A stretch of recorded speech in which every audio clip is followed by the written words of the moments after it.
Hey, what's happening, guys? It's a toy kind of mood at night, episode 11. It is the Comic-Con, San Diego Comic-Con 2023 exclusive panel preview blowout. We'll talk about it all, and we'll also get into that pesky Walmart CollectorCon that's just hitting Comic-Con right before Comic-Con.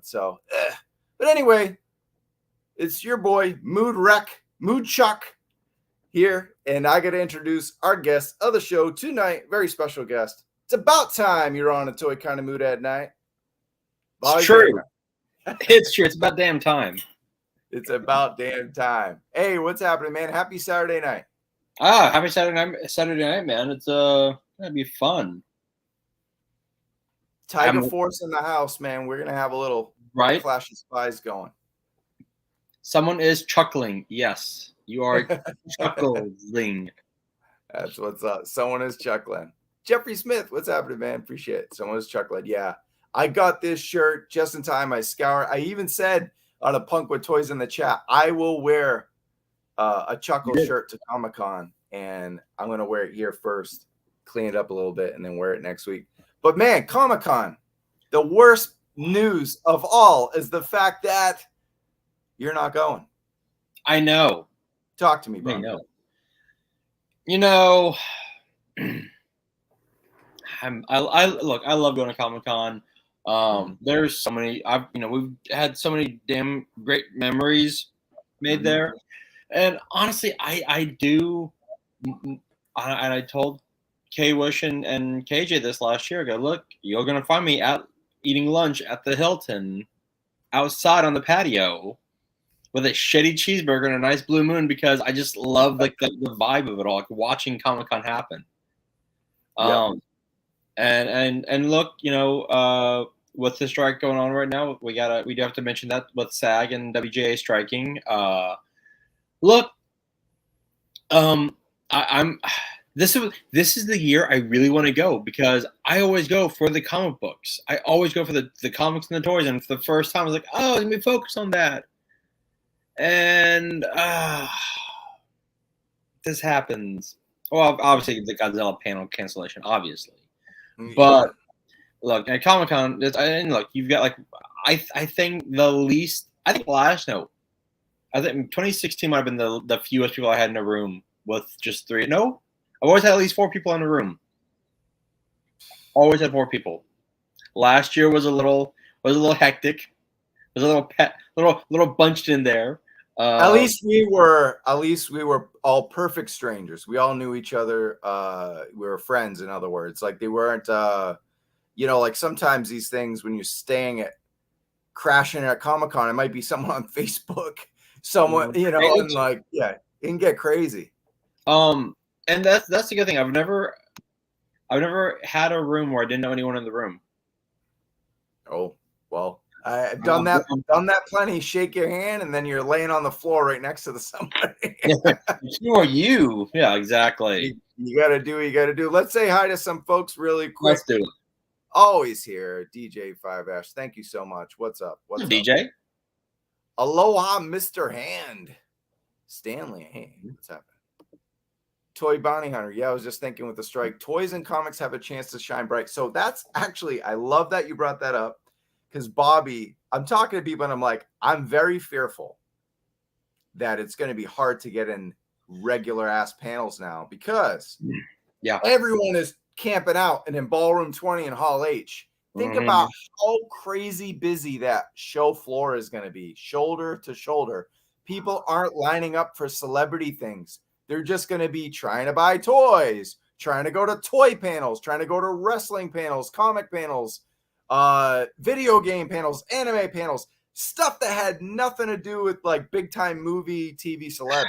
It's ugly, I think. I am not trying to be cynical and nasty about it. Everyone's like, yeah, Comic-Con. I'm like, do you really want all those TV and movie people trying to line up for your panel and getting in your way of your exclusives? Like, it's gonna be the minute you brought that up, I had a flashback to when the first Suicide Squad movie came out, and they did a signing at the DC booth, like in the middle of Comic-Con, and that was the biggest cluster F. We're not 10 minutes in yet. The biggest cluster F ever. And like, I'm just like, what the is going on here? And like one of the security guards was like, keep moving. I'm like, yeah, I'm asking what's happening. Keep moving. I'm like, who is signing?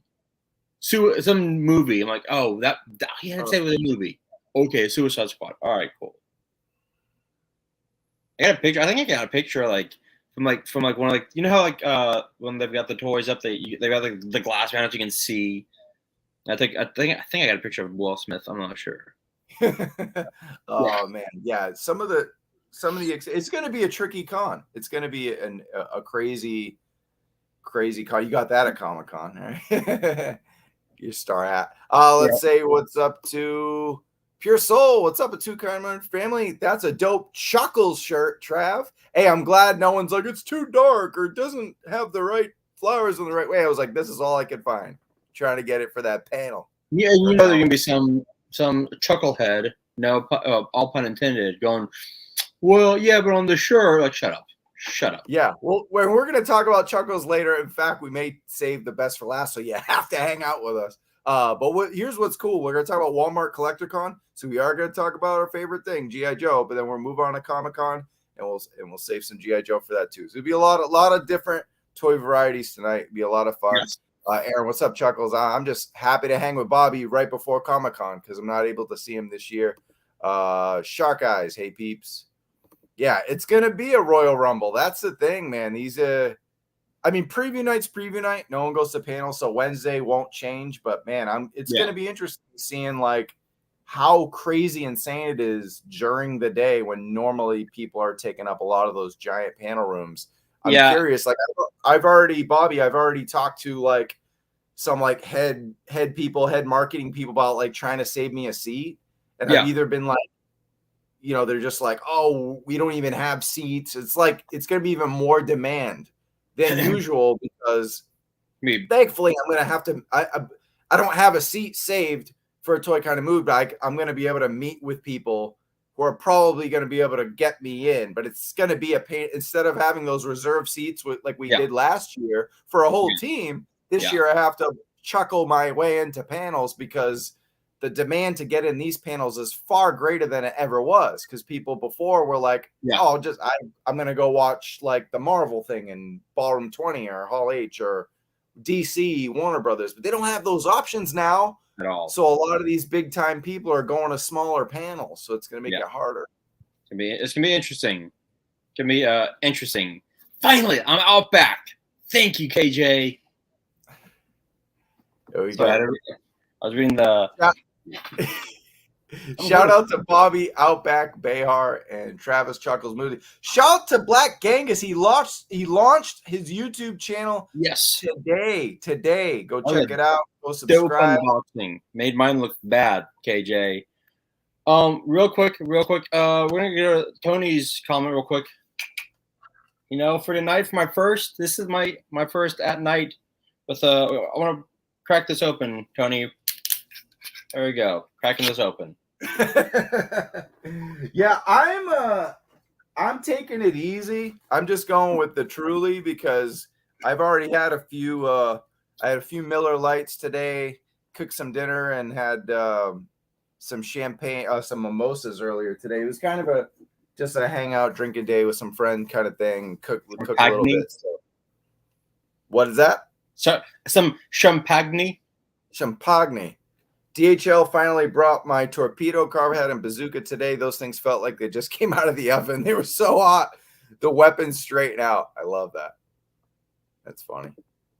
And pouring myself a whiskey to celebrate. Woohoo! Well deserved, my friend. Well deserved. To have plenty of whiskeys at Comic-Con. But all right, let's get right in. Let's get right into it. We'll talk about more Comic-Con exclusives. Punk with Toys and Matthew Matson called it Mood Wreck, so I went with that, even though I got the Chuckle shirt today. So shout out to those guys. Funny, Matson made a Navy SEAL V2 shipwreck, and then when I posted this picture of me on some set, I don't even know when it was, they were like, look, Mood Wreck codename. So shout out to Punk with Toys. Go check them out. when you can, every Monday and Thursday. All right, cool. So getting in right into it. So first, Bobby, before Walmart CollectorCon, we'll get into that. But there was we got an early look at a PulseCon exclusive. Have you ever played The Force Unleashed on your Xbox? No, because I don't have an Xbox. I've never had an Xbox. But I've seen clips. I've heard everyone, wax poetry over The Force Unleashed. And then the fact that Sam Witwer is the main protagonist or antagonist, however you want to look at it. Look, and Sam, great voice actor. He knows his Star Wars, much like Freddie Prinze Jr. So this is just dope. Mm-hmm. Yep, I think it's. So here's the thing. It's a PulseCon exclusive. They did announce that there would be a Gaming Greats Star Killer. Yes. Coming out with that will be mainline Gaming Greats. Mainline, so not even just GameStop exclusive. This is kind of just a way to get all these blast effects and a couple more newly tooled stormtroopers if you need them. So I know like even Mike Case was saying he's going to replace his stormtroopers with these. Which is a good reason to buy this exclusive because otherwise you don't really need it, right? But it does have pretty cool packaging. What do you think? I love everything about this. I love that packaging. I love the effects. I love the fact that it comes with a blue and red saber. So because I know in the game you can choose if he goes the Force or the dark side. I love the blast effects. There's so much to like about this. There really is. I love the packaging in the back, how dizzying it is, kind of a force spell there. Pretty cool. Pretty dope. So yeah, I'm not sure. I think this one was like $110 or something. So it's probably going to be a little too pricey for many. And you can wait. You can wait and get yourself, I think they're probably a $27 Star Killer and save yourself some cash unless you want this. So I don't know what you guys think in the chat of this. This was just an early look. This was the first PulseCon reveal because this was from Fandom, I believe, and they usually have pretty big parties at Comic-Con. Hoping to get into that one, but the one thing they're doing with this, and I wish they would do this with all their mainline like Jedis or Sith, the two different lightsabers. The fact that you've got one where it's just solo, and then one with like the wave effect behind it. Oh, okay. Yeah, nice. See, there's two. You see, and I'm like, oh man. Yeah, I don't know if we have the other image, but no.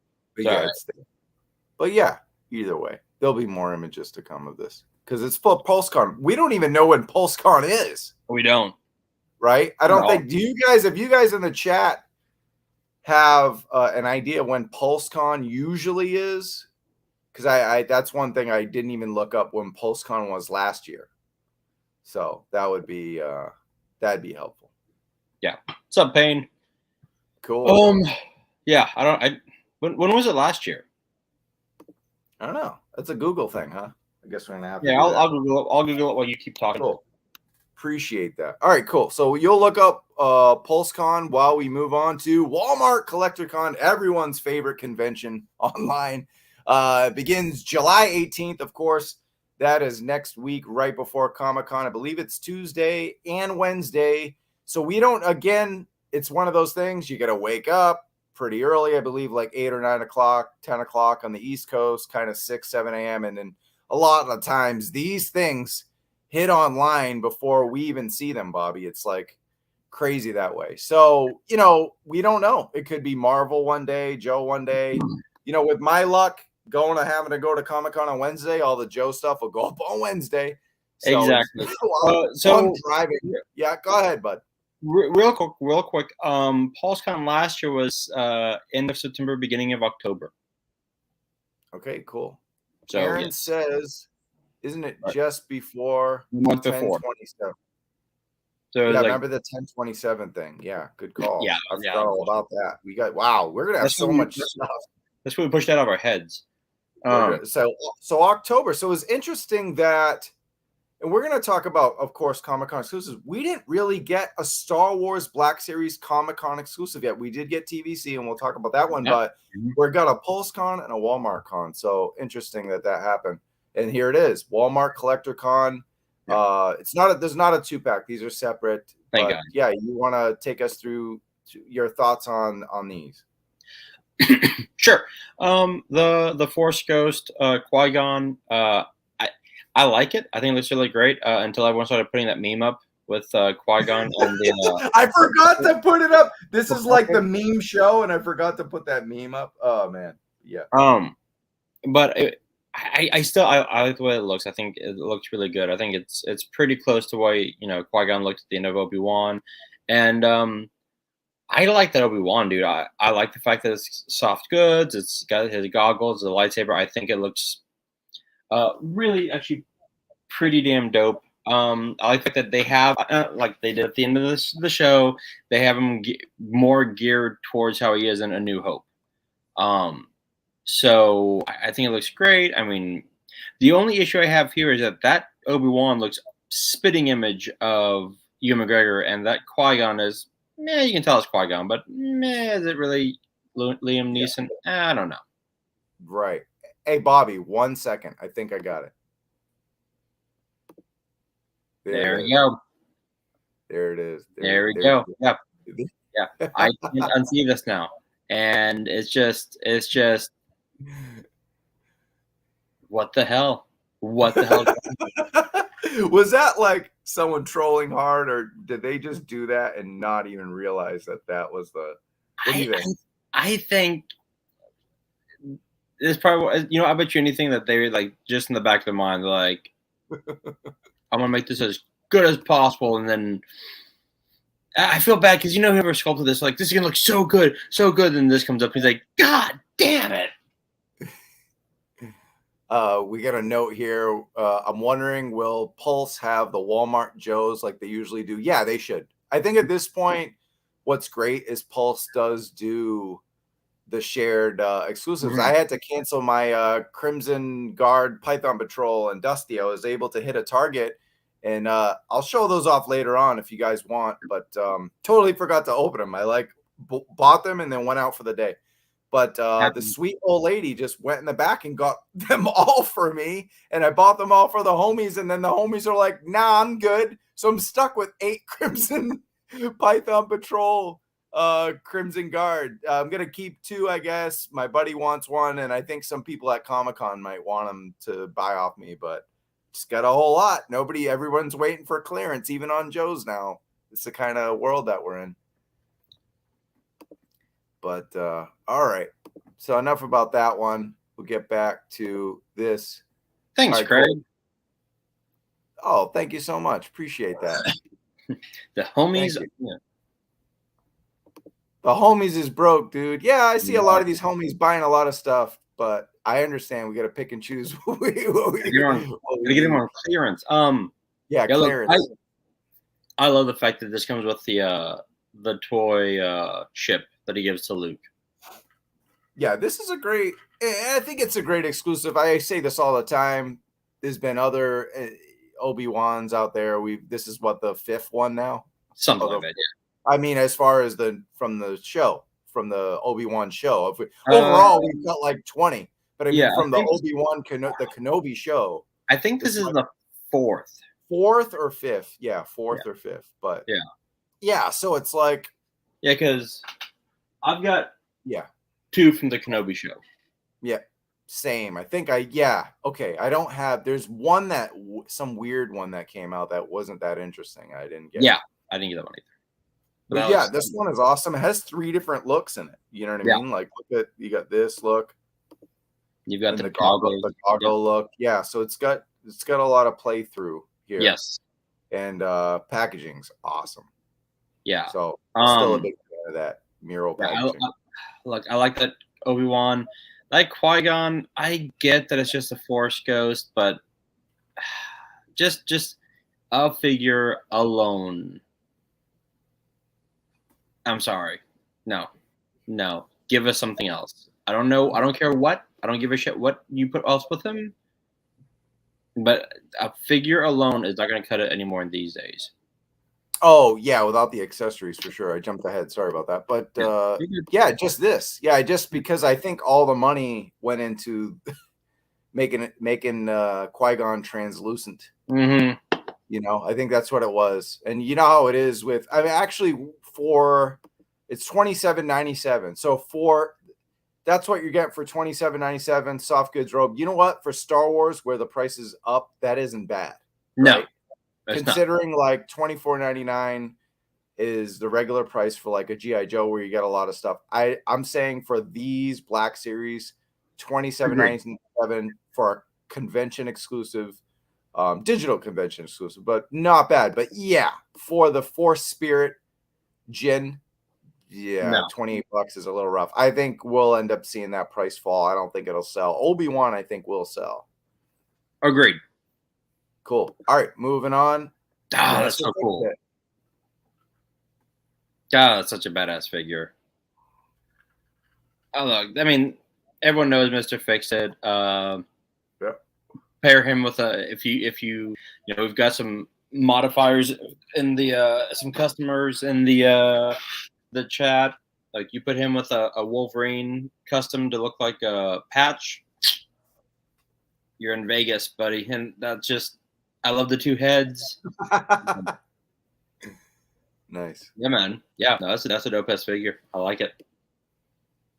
Yep, and I mean he's the Hulk, so he doesn't have to come with a whole lot. The hat is good enough. I mean, it's go back. Hey, hold on. Can I control this real quick? Hold on. Oh yeah, okay. So the head. Okay, so you get two sets of hands and then two heads. Okay, and then okay, cool. I dig it. I was gonna say, Bobby, you're the guest on a Toy Kind of Mood at Night. This isn't a Toy Kind of Mood. Yeah, I know. I control the. I'm just don't feel too comfortable. You know how I feel. Yeah, there you go, bud. Two face sculpts, a gun, and two hands for $40, and he's a chunky boy. I don't hate this price. I don't hate it either. He's as Mike K says, he's a big boy, and that's a big ass Tommy gun. I love the fact that they gave him a Tommy gun. It's gonna be hilarious giving that Tommy gun to like smaller, like Bucky or something. You know, just to it'd be like Thor's hands. It's gonna be like Mjolnir in everyone else's hands. No one's gonna be able to pick it up. I love that. Someone needs to stay in their lane.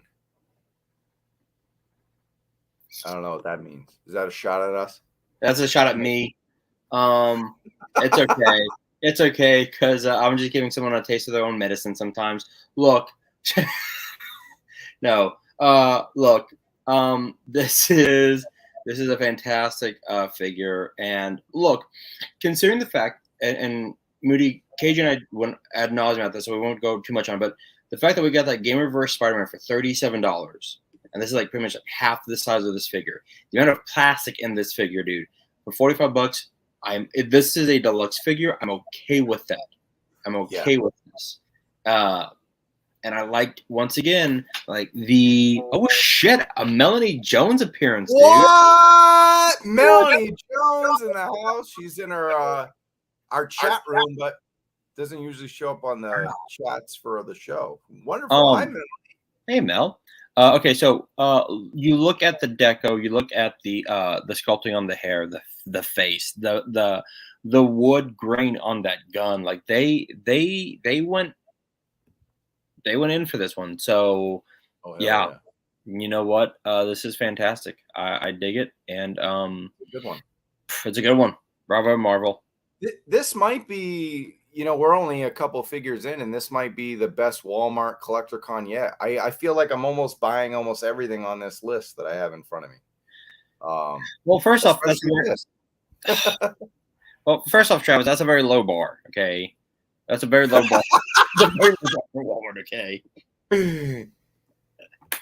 Oh, dude, this is straight off like Captain America 25. I love this. Looks like an Alex Ross painting come to life. This is I love this. Do I need another Captain America? No. Am I gonna get this one? Hell yes. Because A, I love Captain B. This is Bucky. So I've got my 15 Steve Rogers. I've got my Sam Wilson. I need my Bucky cap. And this is and if you look at it, I love the fact that the legs are matted black, same with the arms, but that the almost like the shield painting is almost like that metallic blue and red white. And I absolutely am in love with this figure. Right. So this is considered the mold for like the new mold that replaced the Vulcan, or we Yes. have the Vulcan is the new one. Which one is which? You're the Marvel guy. So it was Vulcan and then it was Bucky. Now this is the new body mold. Yeah. This is the new mold, and we're actually getting the figure that Correct. the new molds are based on. Correct. Yeah, dude, this is when I got back into comics, right? Like around that time of the Watchmen movie is when I kind of discovered, I hate to say it, whatever. I didn't read Watchmen when I was a little kid, but like I read it when the movie came out. It was like the craziest, phenom when it came to comic books. And I went and, whatever, to a store, Barnes & Noble or something, and Borders. It was Borders when those still existed. Borders. I went to a Borders, got Watchmen, but then, of course, it opened the floodgates, and now I've been reading comics every single week forever. Yeah. And give or take. And then that was around the time Ed Brubaker, year before or after, around that era, started doing the new Cap, Steve Rogers died and all that kind of it was post-Secret Invasion kind of thing, right? So this is Ed Brubaker with Steve Epting art, and it was his I loved look at that face sculpt. That's fantastic. Oh, it's wonderful. I mean, and I love the outfit is shiny. I mean, it's good. It's not, you can't say you have enough Caps when this is a completely different one. Exactly. And and the great thing, when you read the death of Captain America, how Tony Stark was trying to get Hawkeye to be Cap, and he's like, nope. All right. So this was actually like post Civil War too, right? Post Civil War. Post Civil War. Man, those were the good old days of comics. Not saying that they're doing anything wrong now. I'm not going on a rant, but man, those were like every Wednesday I'm at the comic book store and I'm excited to read it. And like, it just, now I'm like, oh, I haven't read comics in 4 weeks. Let me dig like, and they're all digital. They're on my tablet, where before it was like, whew, I had to line up to get in those stores sometimes. You need to read this, dude. You need to read Night Terrors. Just that cover alone. Wow.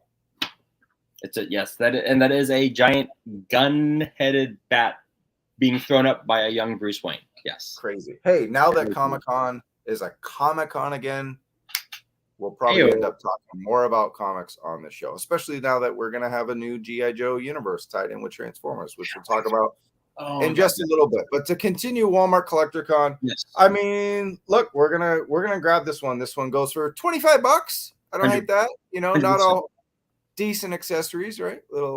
I mean, look, and here's once again, I'm gonna pull up one of my top 2 figures up from Wednesday.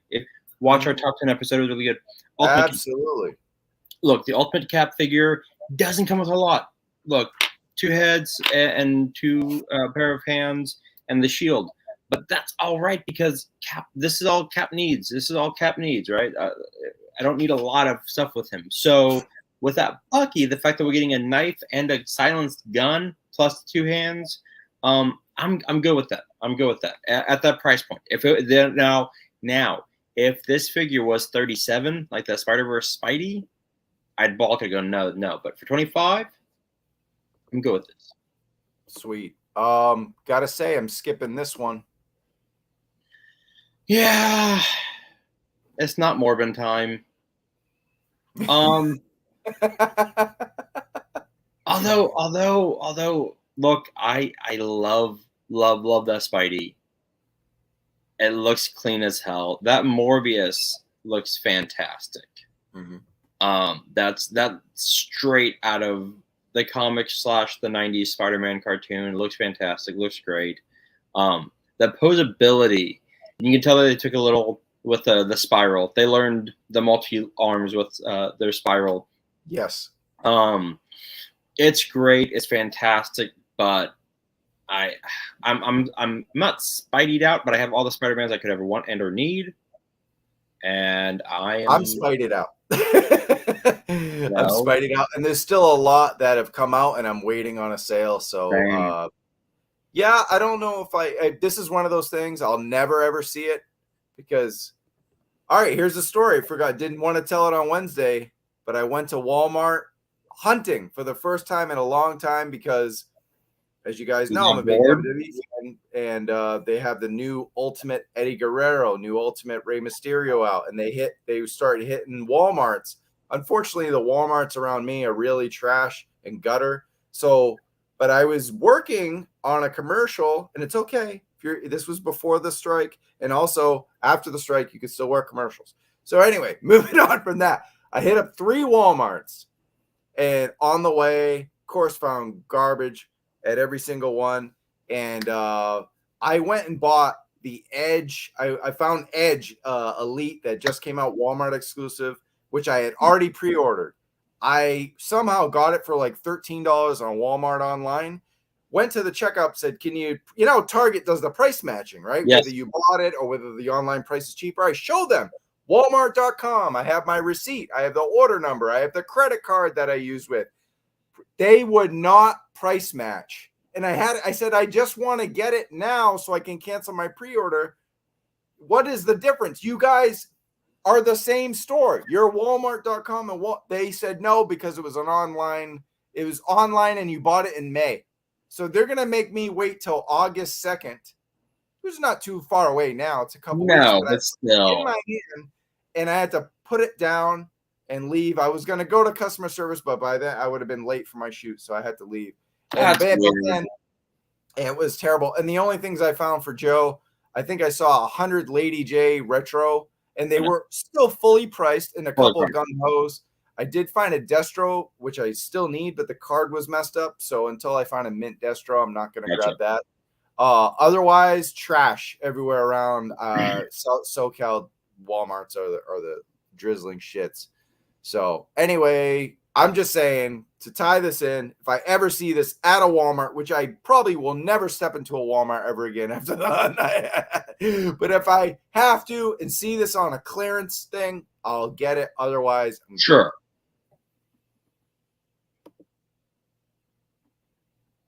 Don't get a whole lot for $50. But you do get 2 figures for $24.99 each. So I guess and you got 6 arms. I mean, for Spider-Man. So yeah, okay, but still, here's what I care about. Just throw in some webs. Just throw in some fucking webbing. It's not that difficult. Just throw in some webbing. Like, yeah, give us something. Like, have them at least like, here's my first friend Spidey. Yeah. Like, at least do like. This is not a lot of plastic. Not a lot of plastic. Oh, you make it look so cool doing that. I'm like, no, right? It's a shitty accessory, but when you do that, Bobby, I kind of like it.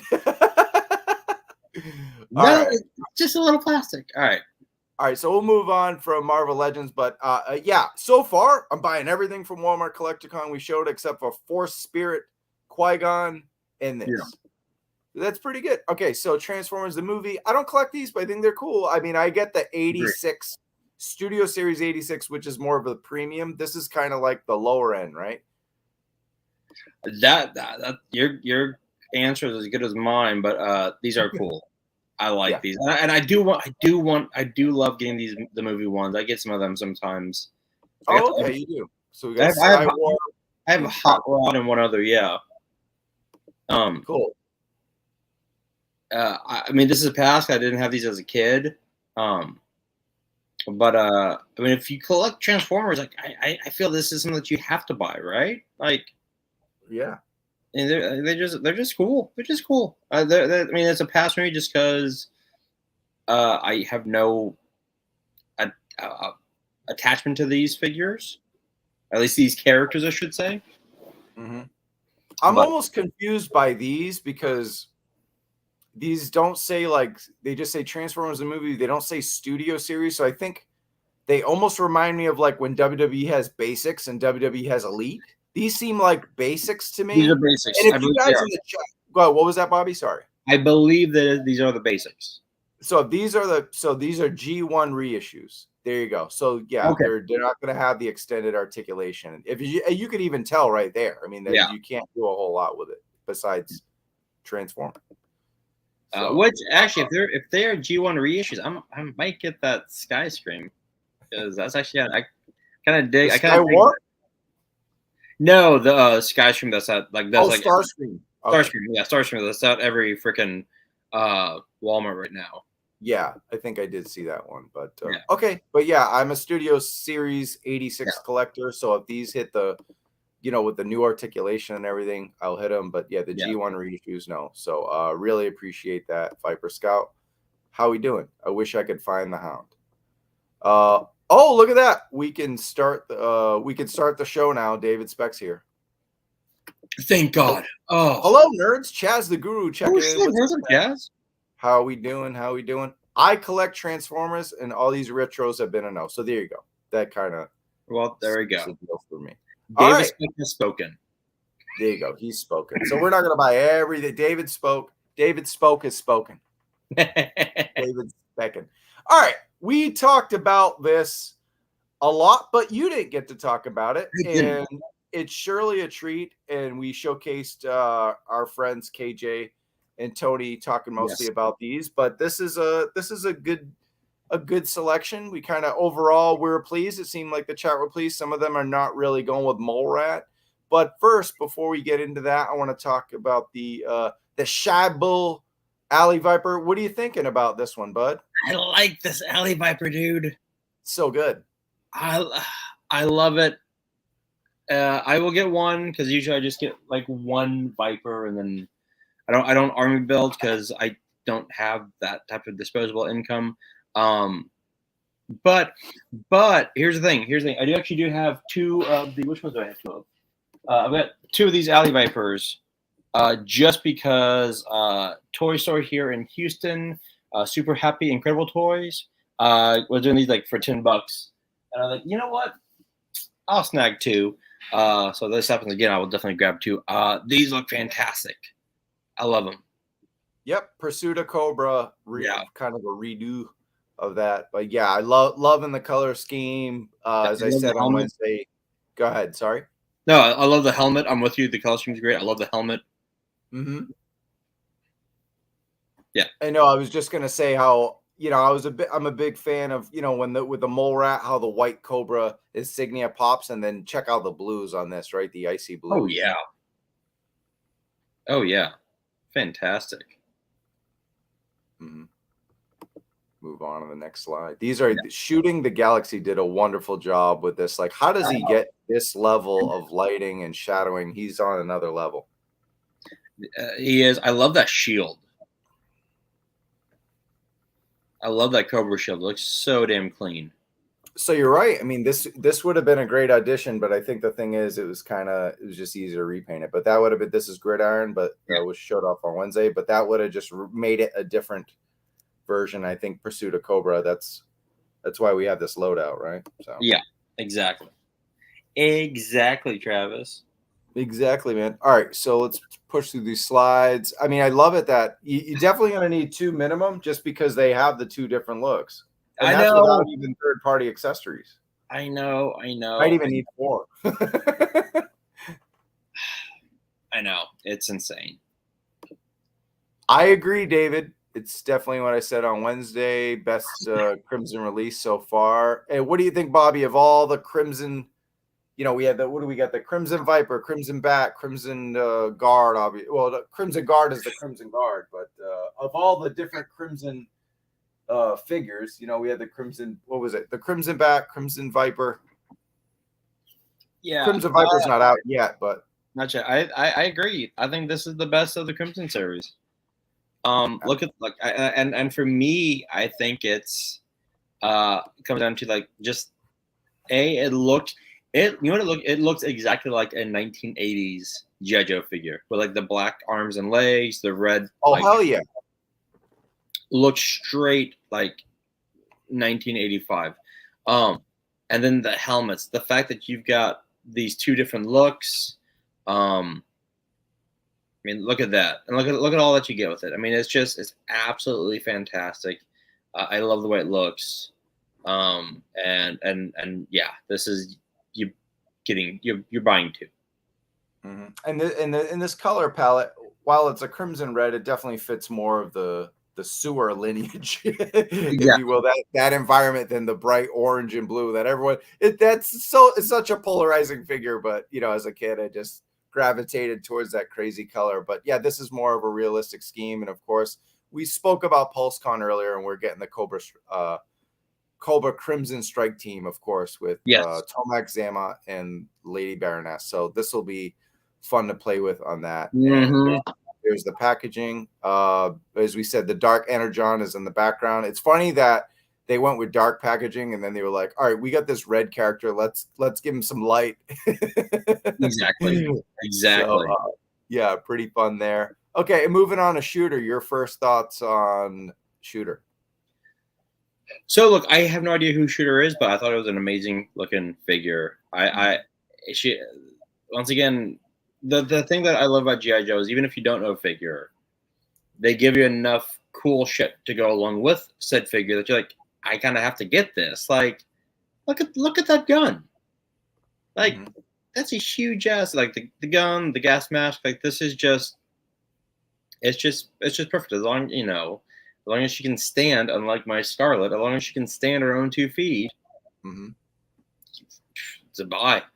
Yeah, so Viper Scout brings up a great point here about our Alley Viper friend. I'm surprised all the deco hits for an exclusive recolor. Absolutely. They didn't mail this one in. No. If this is how you do a repaint. And once again, like we've said before, G.I. Joe doesn't phone it in. Even their repaints are slightly different. Yep. Unlike freaking Star Wars and their 50 million different stormtroopers, it's the same body. It's like, Yep. No question. Yeah, so here's the thing, Bobby. The beautiful thing is 90% of G.I. Joe fans didn't know who Shooter was. So it's not like, this is a new character for a lot of people because, like, again, it's kind of like as we talked about it on Wednesday. It's like the 14th member, but it was retcon because it was never, it was never a woman. It was never of this ethnicity and this and that. And then it was, it was done in the later comics, and she was actually killed right away in the issue. But she did that by the whole thing is she's a shadow sniper that protected the original 13 Joes. And then they gave her an origin and kind of said why you haven't seen her all these years. So it made sense that she was murdered because it would be dumb almost if she wasn't, because it'd be like, oh, what happened all those years? So that it kind of made sense. Now she's alive and well in action figure form, and so we'll see with this new, we'll talk about that in a bit, but yeah, with the new the new universe in Skybound, and this is a character I definitely want to learn more about, and I think the door is open. Yeah, that's the beautiful thing about a Shooter, about Jody here. We could do a lot with it because we're starting a new universe. There'll be the real American hero comics from Larry Hama, but then there's stuff that the other writers are working Williamson is taking over. Yeah. What's up, Vlad? Yeah, I agree. And you can have two, universes or two, histories going at the same time. Wow, we got a lot of. This is the most of Toy Kind of Mood peeps we've had in the chat in a long time. And still them on, buddy. Still them on. And Kay Wish would be here, but he's at work. So what's good, Vlad? What's happening? And we got the amount of deco with no cost increase. Paint apps are not 15 to 20 cents per paint app. Exactly. We getting educated tonight. Viper Shark Guy says, I like Shooter. I like the homage to the comic. I just don't feel like I need a figure of her, especially when we're getting low. And that's the beautiful thing. We talked about it. It's a Walmart exclusive. It's going to be hard for them to ship it. It's going to be impossible for us to find it. Yep. But, if you're going to do a Walmart exclusive, you do a deep cut and a repaint. And I got more things to get mad at about that. Viper Scout. And my headcanon, Snake Eyes was the 13th member, which is why he's named SE and why he's unlucky. And then here's the thing. If you look at, we don't have the panel here because I didn't want to go too crazy into it. We did it on Wednesday, and I think Viper Scout, you were watching. we did the panel where it showed the OG-13 Joes, and then there's the shooter, and then you get the finger pointed over the shooter's face, and then Snake Eyes was actually there in that shot. So I think he's kind of always been a member. And here's KJ, big shout out, a toy kind of mood. Whether you're in the chat or whether you help produce the show, it's a big family out there at Toy Kind of Mood. So moving on, pretty good accessories. Go ahead, buddy. Real quick, I just want to address Shark Eyes real quick, because he does have a point with Low Light coming out. This now the second, sniper, but you've got different teams. You've got going Marvel with the X-Men. You got blue team, gold team. You've got Avengers, you've got West Coast, right? So, each team might need their own sniper. And I like the fact that. I like that. Thank you. And I think that with this, like, oh, okay. And look at the accessories that we get with this. Like, once again, it's a dope amount of accessories. Yep. No question there. DJ 5 Ash Walmart is going to drop the Yokozuna leg drop on all these toys. God, right? Yeah, and the thing is, a little bit of inside baseball is a term that my friend Kyle Peterson uses on his chats. The business side of it, as a presenter, a demonstrator for WWE at their toy fairs for Mattel, I learn a lot about marketing and hanging out with marketing and get to know them. And Walmart isn't their favorite, just to be nice. I mean, it's you guys probably, it doesn't surprise you, but there's a lot of stuff about they're not thrilled dealing with Walmart ever. You know what I mean? It's just bad all the way around. It's not like, they gave us money. No, they're a headache for everybody. They're a headache for these toy companies, but at the end of the day, that's not your pay grade. There's someone above you. Like Lenny and Emily are our connection to the brand. There's someone above them who deals with Walmart, who loves Walmart because they pay the checks. Exactly. They see the green. And that's why. And then I feel so bad for the people like, the Steve Ozers and the Lenny Panzigas, the Emilys and the Dan Yunes and all these people, Ryan. All the people have to deal with us because we're not thrilled with the corporations. You know what I mean? But I gotta say, Target's doing a decent job. Those exclusives are not that hard to find anymore. All right, here we go. Ninja Force, Night Force, Sniper Force. There you go. Bobby wrote it, and you named it. Exactly. I like that. No retailer likes Walmart. I used to work summers in Rubbermaid. You load the truck wrong, and Walmart sends the whole thing back and charges them for it. Damn. Shark Eyes ain't never getting a wetsuit because we got Torpedo. Come on, Shark. Spirits, yep, it was changed to a sniper because he was a tracker. Yep. So, good point. So we got low light, shooter, and spirit for our sniper squad. Yeah. Okay. So we got the packaging, Dark Energy on there, and here's the I really wanted your opinion on these, bud, because you're a Walking Dead fan, and you're kind of getting a little bit of a 2-in-1 here. What are you thinking of the Mole Rat? So look, when I first saw this figure, it was on my phone. I'm like, oh shit! I didn't think it was Energon. I thought it was brain matter. I thought they were like people. They were like literally had been shot and like sniped in the head and been brought back to life. And I think either a Spec or Tony was like, no, that's Dark Energy. I'm like, nah. For me, it's a kill shot, and they've been brought back to life. Because look, you're not going to be a Joe and you're not going to be a sniper if you can't shoot someone. And the best way to take out, someone is a headshot.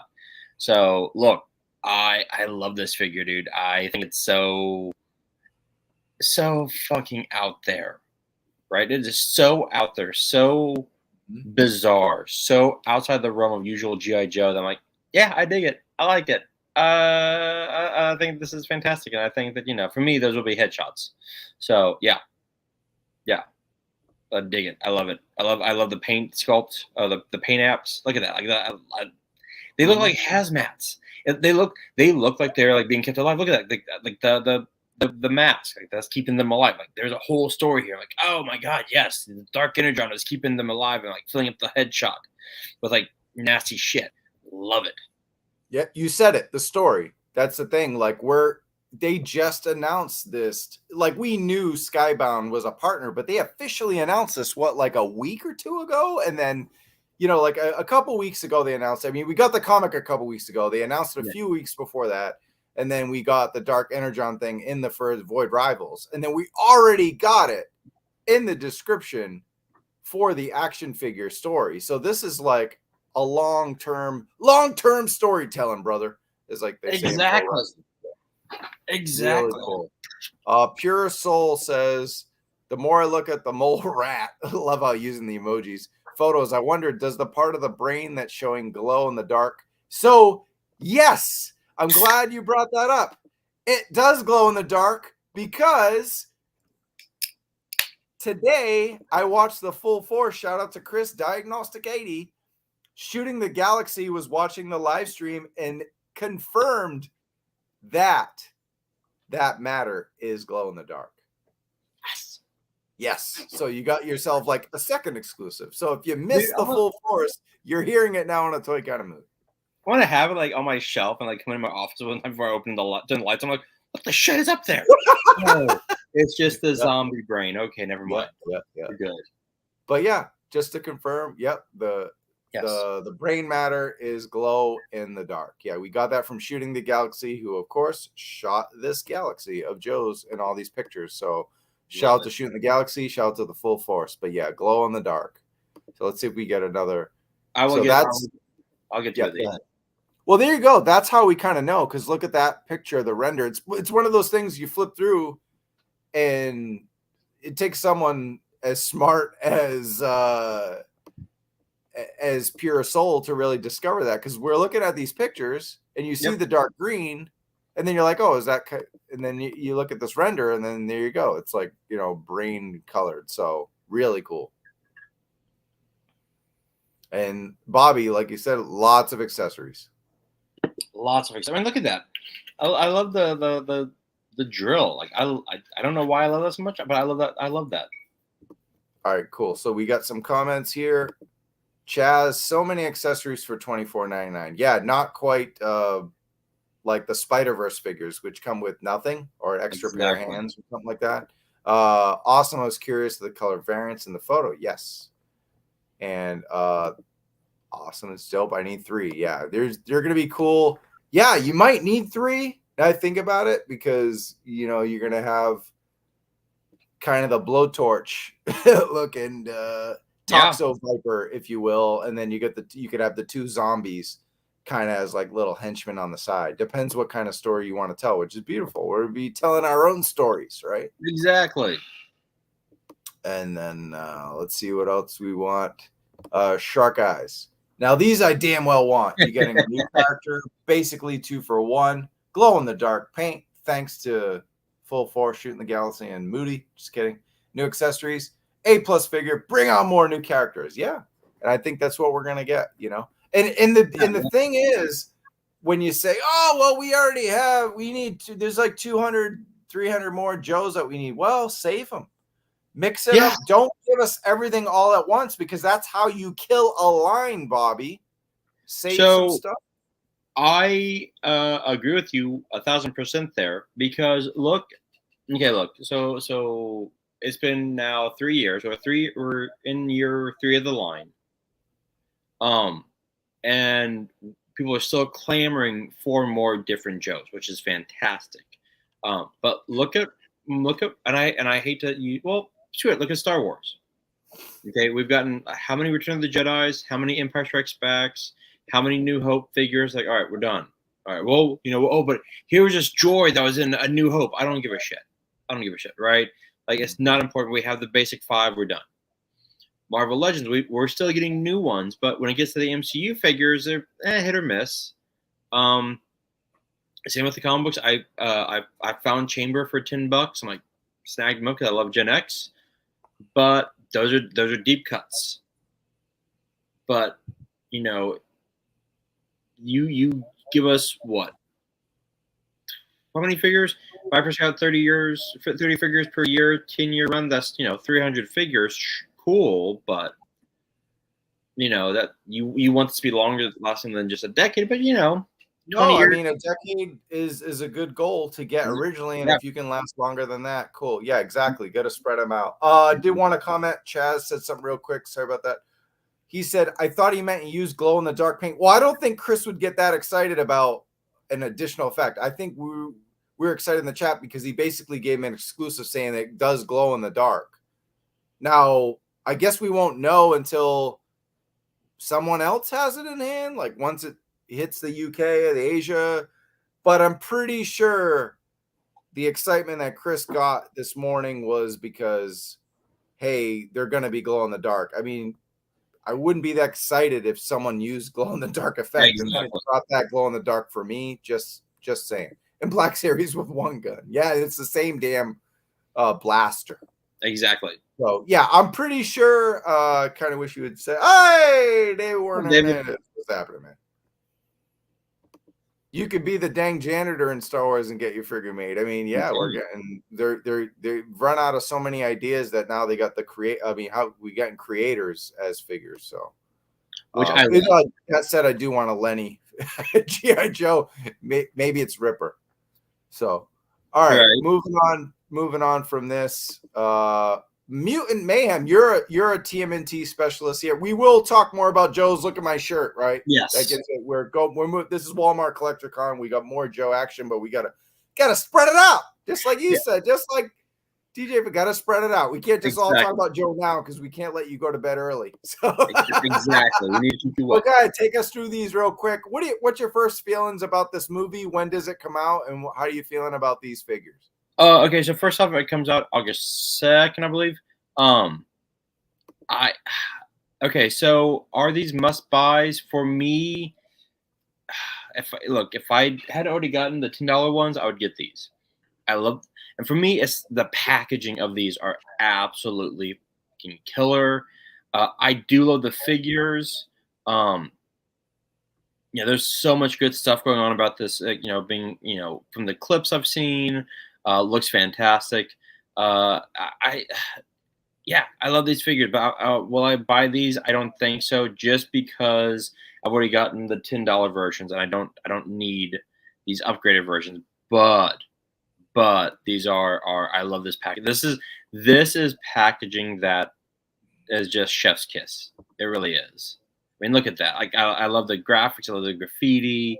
The thing I love about these figures is that the style of the animation looks almost claymation.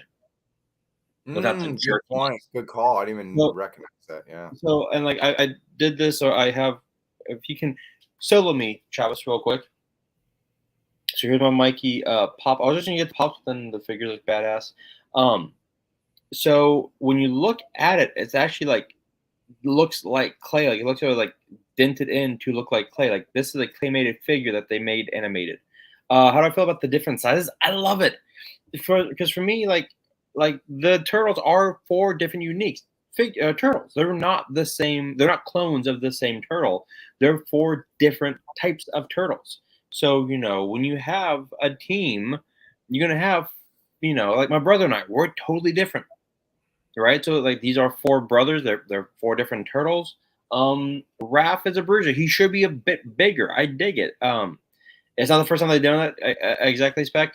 Like Donnie is the geeky one. He's gonna be a little thinner. Mike, he's like the younger, so he can be a little tighter. And then Leo's the one who's always training. He's gonna be the one that's most in shape. And Ralph is just the bowling ball. He's gonna smack you in the face, ask questions later. I think what they did with these is fantastic. I think the fact that Seth Rogen, whenever he does a comic book adaptation, he is as faithful to look at that packaging. Like that's beautiful. I do love that. Seth Rogen is, like when he did Preacher, faithful as hell. When he did Preacher, right? He's doing Invincible. So like it looks like Ryan Otley's work is coming to life on the page, on the screen. With Turtles, like he's making them teenagers. They're gonna make jokes at each other, like they are teens. That the whole, whenever we watched Ninja Turtles before, they've always been like adult Mutant Ninja Turtle. Like they're like 30 by the time we watch it. That's a great point. Okay, fine. Green Hornet. You know what? Not everyone. Not everyone has. Bats 1,000. Okay. Spielberg has some misses, but the fact with this is the fact that I think that it's going to be a pretty damn faithful adaptation, and I'm excited about it. I really am. And it's just if I had the money, if I was like, all right, let's just get anything I want, I would 1,000%.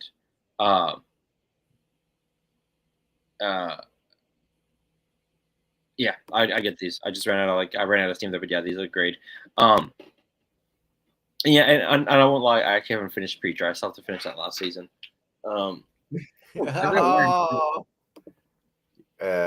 Yeah, I wish that the show went on longer, but I get it. It's a very cold thing. So, all right, there you go. And there's a 4.5 inch.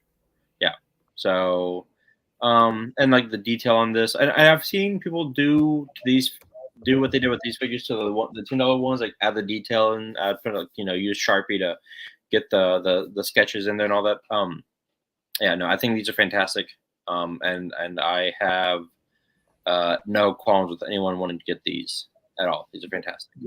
Yeah, I'll have to see what the movie's like. Yeah, because it's it's a little polarizing. Some people they're in it and they love it, and some people are like, "What is this?" So yeah, it's new turtles for a new era. So we'll have to wait and see what's up. So moving on from that, you guys know, as a Tony kind of mood at night, I love my wrestling, but most of you guys don't, so I won't keep you on too long.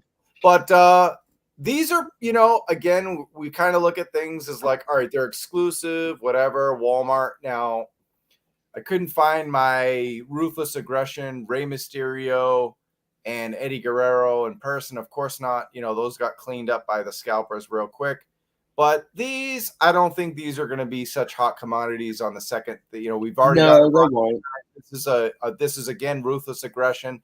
RVD, I love the deco on this. Yeah. And it would be nice if it came with an ECW championship, but it's a cost-cutting measure there. Of course, Walmart has to get in on that. So yeah, that's an exclusive. So they wanted to keep the price at $32.99, and it came with just the WWE. But at the time, I believe he had an ECW. It does come with a chair. The face sculpts look really good. The smirky one and the serious one looks good. The open mouth one doesn't look so great. You can't really see it from that angle. But now that I see these images of Brock Lesnar, I do love. I was like totally going to pass on Brock, but I do love how the younger Brock looks. They did a great job, looking so much better. Comes with 4 head sculpts, soft goods shirt, $32.99, and 3 sets of hands. Good job. It's a black tights Brock, so not a whole lot of deco. He doesn't have the tats because remember, this is young Brock from the young 2000s. So Jeffrey Smith says, I love wrestling back in the golden age. I don't watch it now. What do you think, Bobby, these? So look, from a purely, from a purely unbiased look, ooh, damn spec going low, I like these figures. I mean, hasn't he been with Sable forever? Like, what is that? Is he with Sable? I didn't know that. Forever, bro. Are you confusing this with someone else? I feel like the sexual wrestler Brock. I think you're talking about someone else. He's been with. I don't know. If someone clear that up with me, because I need to look. I didn't know that he was a clean history as far as I'm concerned. If I'm wrong, you tell me. The only reason I would never get that RVD, and look, RVD, like you said, he exposed himself to someone, but when was that? Probably like back in when he was a young buck, with a lot of money. And he's been married to Sable for a long time, out in the middle of nowhere. I did not know that. Okay, wow. I'm sure you tell me when he exposed himself to someone, because I think that was probably the year 2002. So I'm not saying it's fine, but it's old news. Okay, so why is the head Brock so small? If you look there, it's proportioned. He was that jacked. He is that jacked. Yeah. The head's gonna look small. Yeah, I think from this angle, it doesn't look good. Looks but tiny. It looks fine. But look, that RVD looks great. The reason I will never get that RVD, I mean, I'm maybe I will. I don't know, like the chair accessory. I could use it for the other figures. But in college, there was a dude at my dorm who like would he used a loophole to get wrestling. You know, he'd like watch wrestling in the main lobby, so no one else watched TV for like 2 hours for Raw. Fine, but his favorite wrestler was RVD, and he would just go around like doing like, you know, the whole like RVD thing. I'm like, oh my god, dude, stop it, stop it, stop it. Oh, you mean this? Exactly, D. Exactly. The whole effing show, baby. Exactly. Yeah, man. But look, it's a great like they did his leotard, his get up like perfect. It really was good. On the back, I don't have the additional photos, but on the back it has the tsunami logo, which is does it really? So, yeah. And look, RVD was a phenomenal high flyer. Hmm. That dude did some insane stunts. So he's a trendsetter, because if you watch like the AEW Dynamites now, a lot of the wrestlers, you know, from the Indies, PWG, the early NXT, they definitely got a lot from him, and of course he got a lot of his style from Dynamite Kid and what forth. So it's kind of a legacy, a lineage of that. Exactly. He looks like look at it. He looks like the Blob. So from Wolverine Origins, a little bit, yeah. Maybe it comes with a sable bag with an X-Pac turd in it. Oh man! All right, so that's Walmart Collector Con. Let's move on to the good stuff. The RVD is when he beat Cena for the title. Yes, it is. Right now, one night stand. So, all right, cool. So Comic-Con, we talked about it. Man, we're gonna miss you this year. It was so much fun. We're not allowed to announce if anybody else is going. No, we don't know. So, but as of now, I believe K-Wish will be there. I don't know. So here's the thing. I don't know. I got an email about interviewing, but without you there, I don't feel real comfortable. I don't want to do like a cheap phone interview to me, I would rather cover the convention, whether it's with blog, you know, my blog, Geeks Have Game, go check that out, or come back and do wrap-up shows and then possibly interview people later. Like, you guys can get all the interviews, and later, when the calm is after the storm, let's talk to this person and this person. If I had my team, we would set everything up, but I think solo, it's going to be better for me to just hit the panels, do a lot of social media, and then talk to folks later. I think that's the best way. Yeah, to do it. I'm kind of with that. Let's set up meetings for after the con. Mm-hmm. Oh, we had a funny. Melanie says those thighs and boots are hot. I don't know if she's talking about RV. Yeah, it must be RVD. She's about RVD. She's about RVD. That's awesome. All right, cool. So anyway, Comic-Con International 2023. Man, it's gonna be a weird one. It's gonna be a toy extravaganza, though. I mean, it's gonna be heavily focused on action figures, Bobby. Yeah, exactly. So, and once again, you know, I think this will put the comic back in Comic-Con. So we'll see what happens.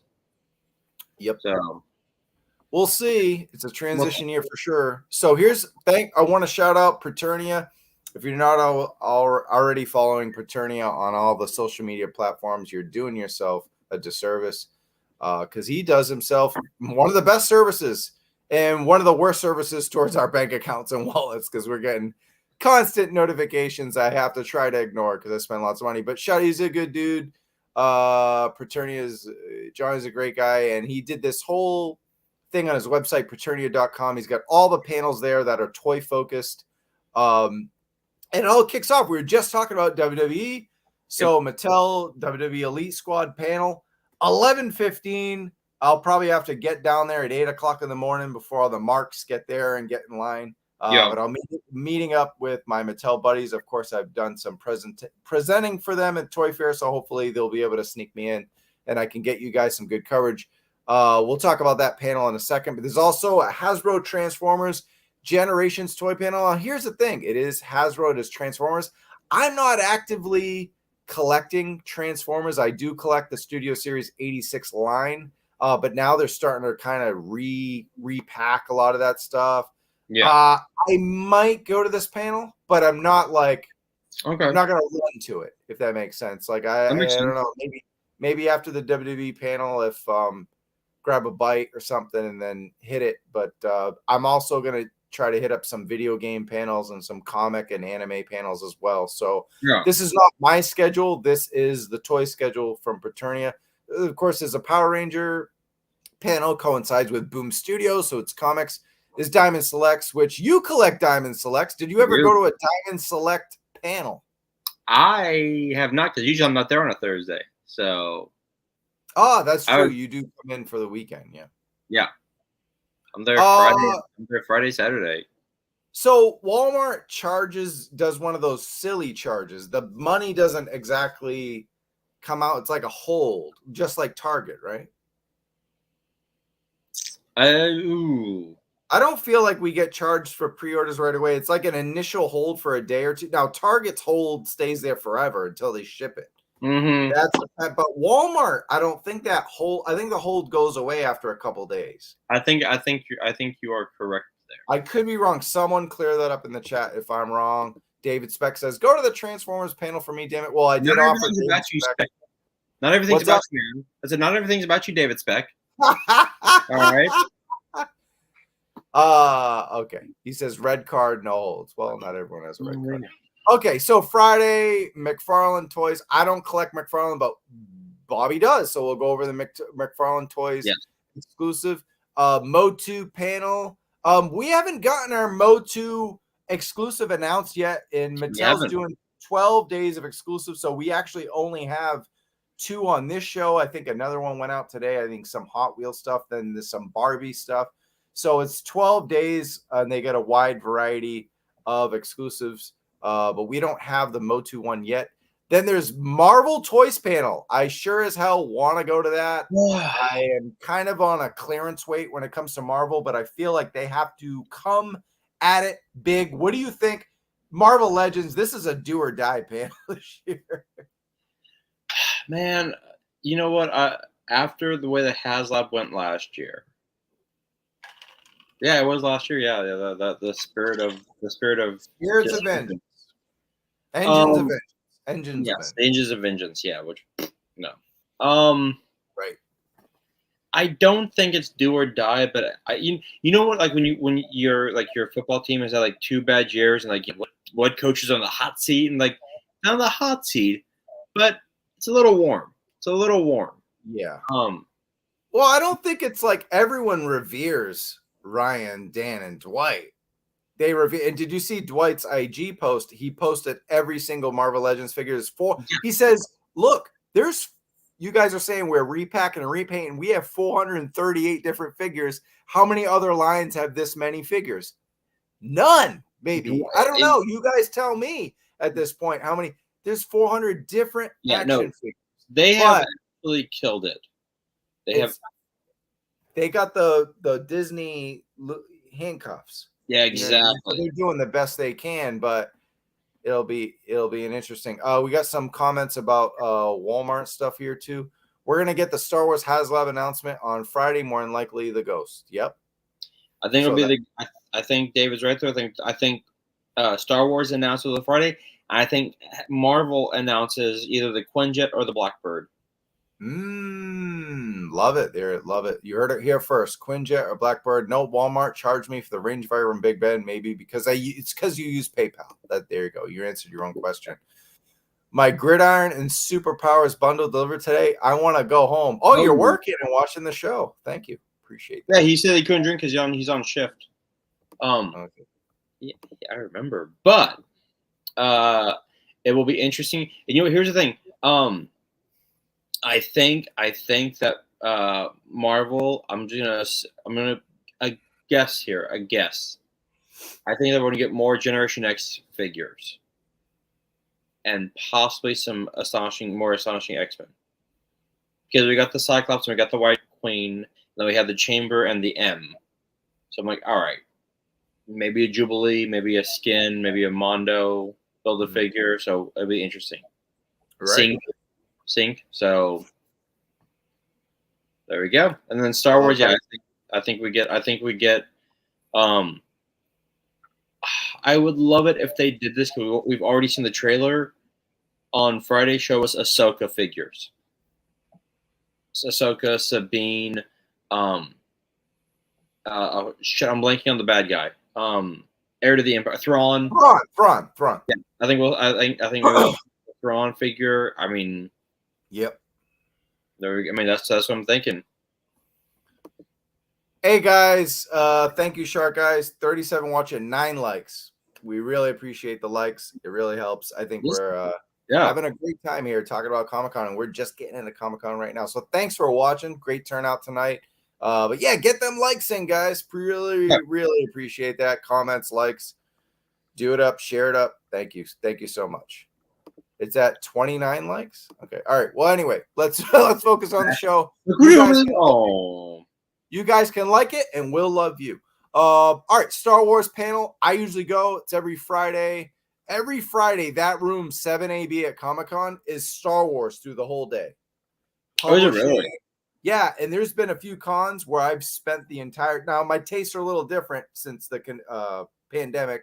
I've gotten way more into toys than I used to. I always collected Comic-Con exclusives and toys here and there, nothing like now. But there cons in the past, I used to spend the entire day. That's how much I used to. I still love Star Wars, but that's how much I love Star Wars. I was there the entire day from 10, 11 a.m. all the way to 6, 7 o'clock. I wouldn't have to get out of my seat except to go to the bathroom and get food.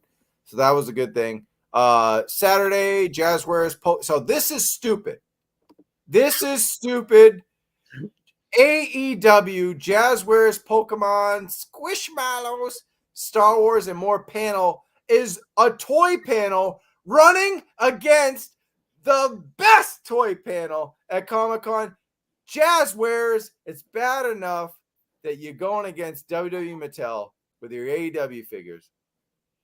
And you're running a panel against G.I. Joe Classified. What the hell is wrong with you guys? Seriously. I don't know, man. That's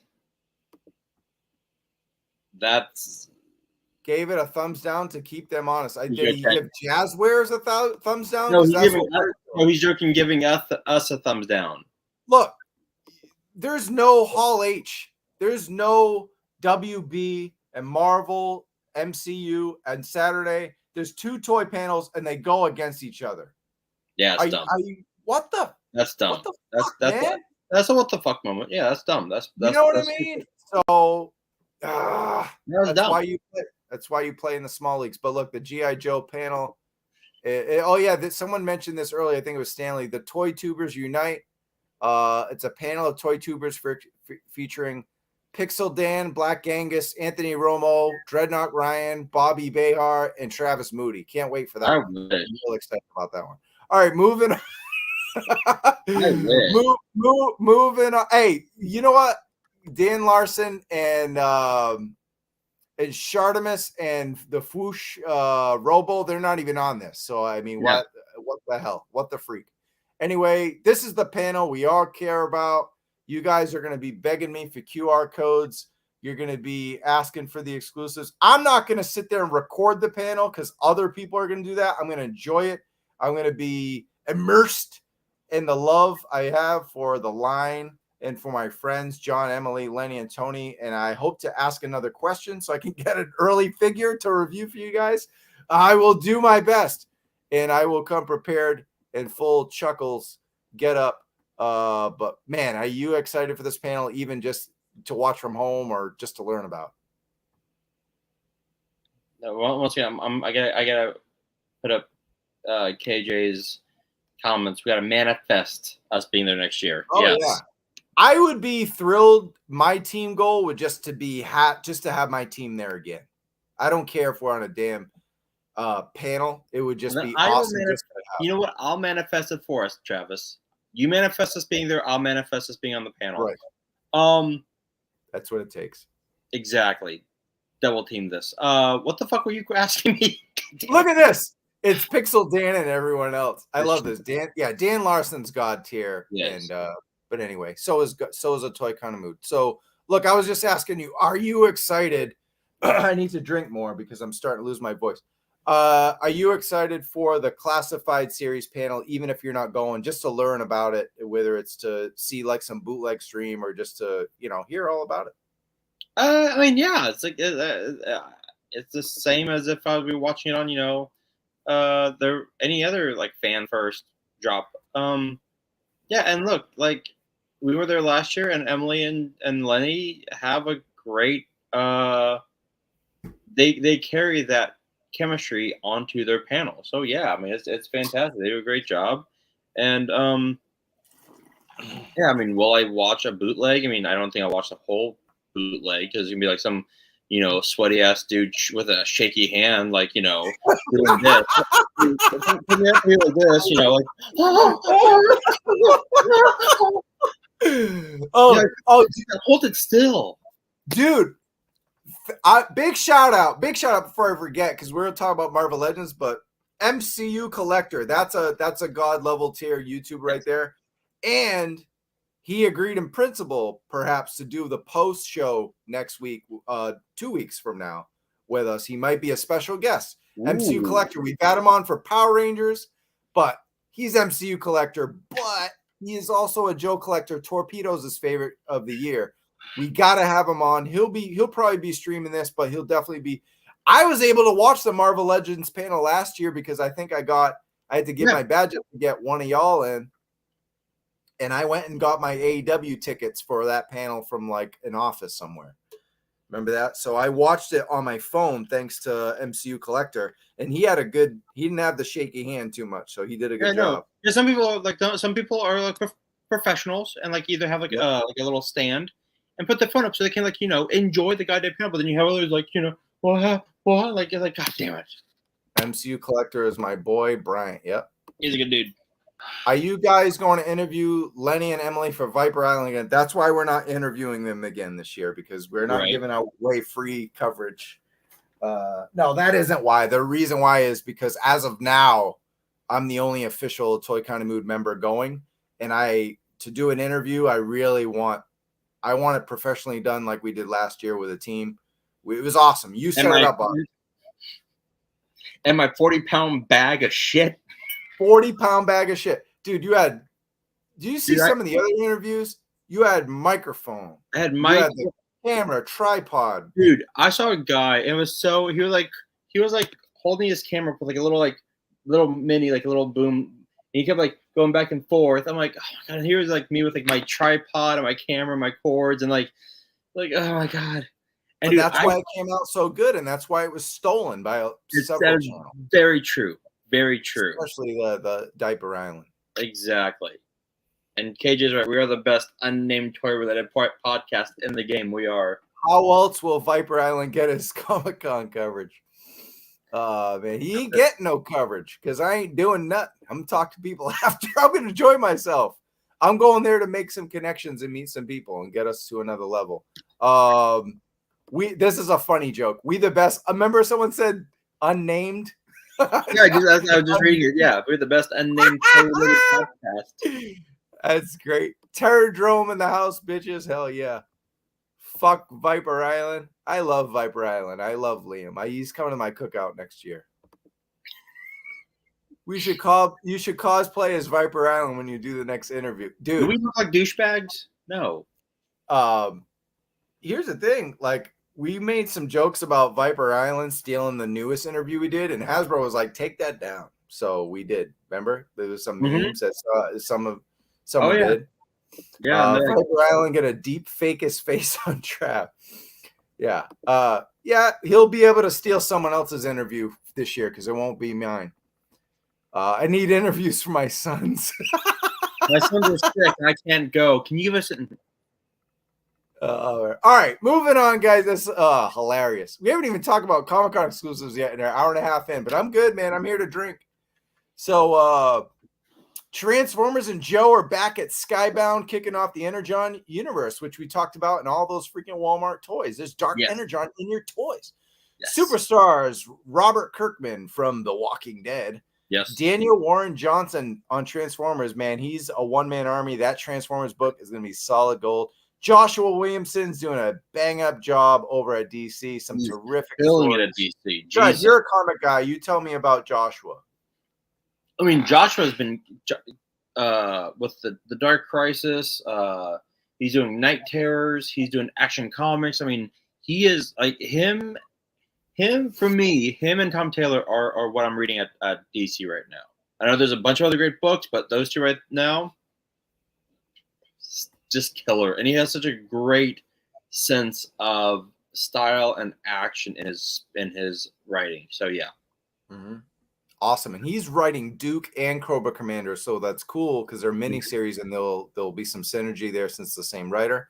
And then Sean Mekowitz, who's the SVP publisher, and they're going to reveal all the secrets behind the most anticipated comics of the year. So I'm excited, man. I'm a little bummed because I was like, oh, I can finally go back to my hip hop and comics panel. And then Patrick Reed, shout out to my homie Patrick Reed, he's running at 4:30.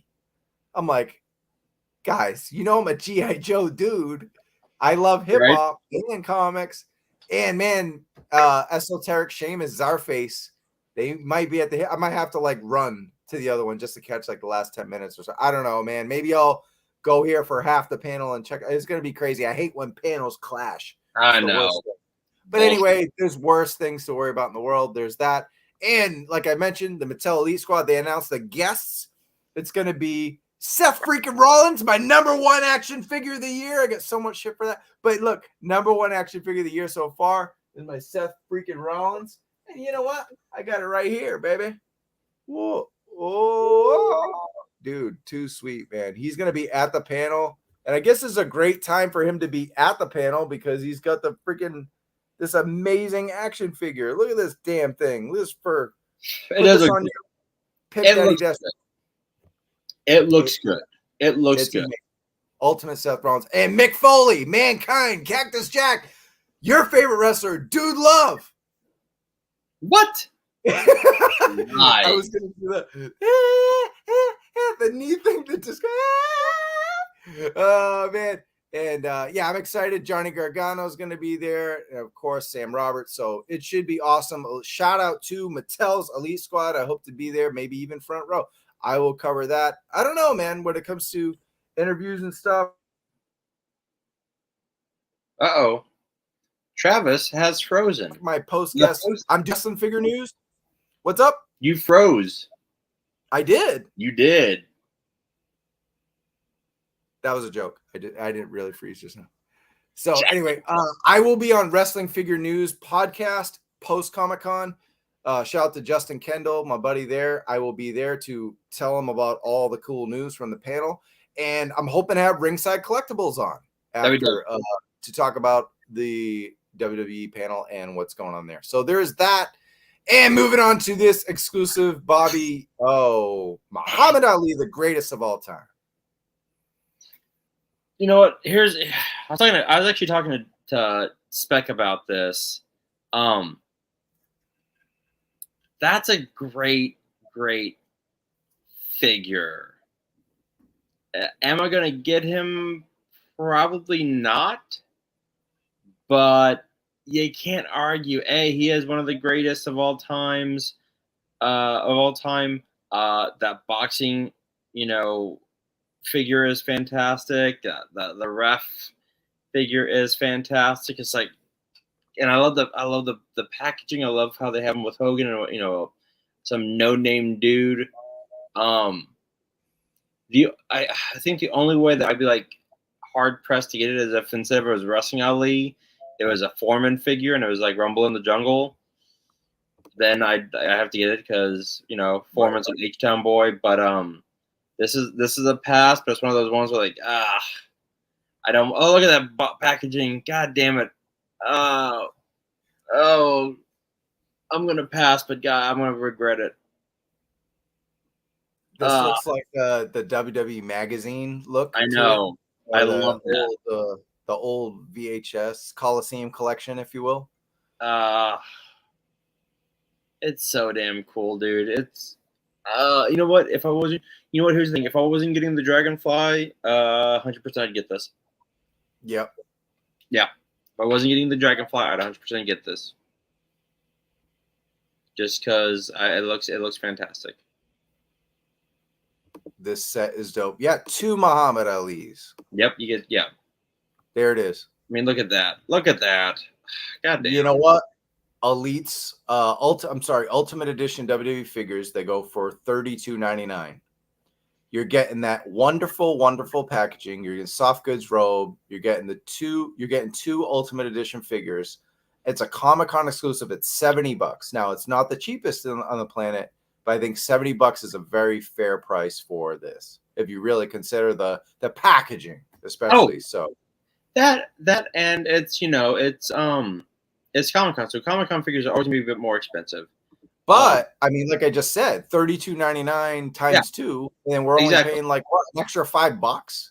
Exactly. So, and Viper, I was about to bring that same thing up. Viper, like the 3 different fingers for the counts, the 1, the 2, and the 3 are right there. I love that. The 3 count is a new mold.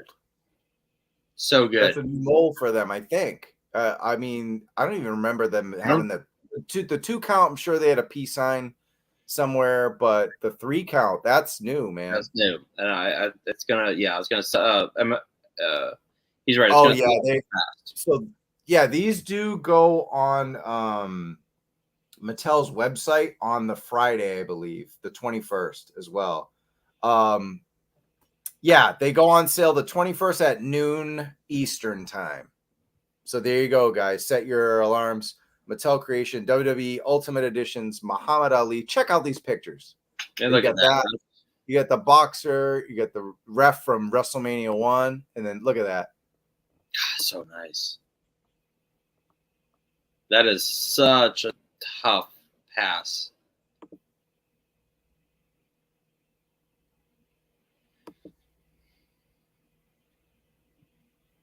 Yes, yeah, no, man. It's tough, but Roddy Piper. And then so there's a new Coliseum collection, Roddy Piper, coming out, Roddy Piper, and it's going to be perfect matching those 2 up. Yeah. And I think that's the Roddy Piper from the 2-pack with Mr. T. There was a boxing when they had the boxing match, the lousy boxing match, but it's a classic. But yeah, as you can see, butterfly joints. Yep. Drop down hips, double knees, fully articulated, man. You could make every boxing punch position. Let's see. We got a question here. Do the exclusives get released on Pulse post brand panel? Oh, okay. So do you guys remember Dr. Mindbender last year? How that worked out? Let me know in the chat. That's exactly probably what's going to happen with Chuckles. And we'll get into Chuckles. Yeah. I'm not wearing the shirt for nothing. Use the peace hand for Chuckles. They have a dark hand, but that's okay. Could root paint it. But yeah, there's that's the new Roddy Piper. That's a look at the Coliseum collection, because look at the butterfly joints. Yeah, I'm gonna have to get that Roddy Piper. Because look at this Roddy Piper, right? Yep. This is the new one. This is the Coliseum collection. Yeah. I like that Roddy. Nice neon kilt. Yeah. Yeah, I'm gonna have to get that Roddy Piper. That's fucking dope. And that's the Hogan that's in the line, the WrestleMania 1 Hogan, and then that's the match. But look at the 3 count. Oh, I love it. Look at Roddy. That looks so damn good, dude. Look at Mr. T and Hogan in the background. That looks so. I need a ring. Well, like, you know what I love about this? We're talking about this like it's a golf game, because we're just enjoying it. We're just sitting back. We're like, par 3 on the course. Here it is. And the shot. We'll get back to that. But yeah, I just want to kind of show everybody again. Just look at this. So, to me, this is the best exclusive. Once again, I thought Mattel killed it last year with the Skeletor and He-Man Masterverse 2-pack, which you own. And then do you own the No Holds Barred as well? I do not. No. Okay, cool. I'm too lazy to get up and get it, but you guys have all seen it. But that was those to me were, I mean, Mindbender was great. It was a QR code though, but they were the two best exclusives at the con. And then to me, this is the best exclusive at the con, period. I just don't think anything touches this Muhammad Ali set. What do you think about Bobby opening the door for Mike Tyson? Because he's such a big influence with WWE as well. Does this open the door for a Mike Tyson? 100%. Sorry. Yeah. 100% opens the door for Mike Tyson. And you know, yeah. And if they do a Mike Tyson figure, I mean, I'd be hard pressed to pass on too. Yeah, Mike. So that's what I'm most excited for. I mean, obviously, growing up the '80s, didn't see Muhammad Ali in his prime. He's an icon, but more so like kind of a Larry Bird or to me or whatever. Yeah, like where it's like growing up, Larry Bird was old. You still respect, but you still respect him. You still respect the legends. Exactly. Respect the legacy, respect the legend. But Mike Tyson, I physically at 7, 8, 9, 10, 12 years old, stood up late, past my bedtime, watch pay-per-views, and watch him knock motherfuckers the fuck out. So, and be crazy and all that, like the video game, like Mike Tyson Ultimate Edition, make it happen. I mean, you make Muhammad Ali, you're not going to immediately come out with another boxer. No, it's like 2 years from now, just take your time, but give me a Tyson. Exactly. Give me a Tyson. So Jeremy says we are getting 2 pre-orders on Saturday after the panel. Zipped mouth. So there you go. 2 classified but exclusive. I don't know. Cool.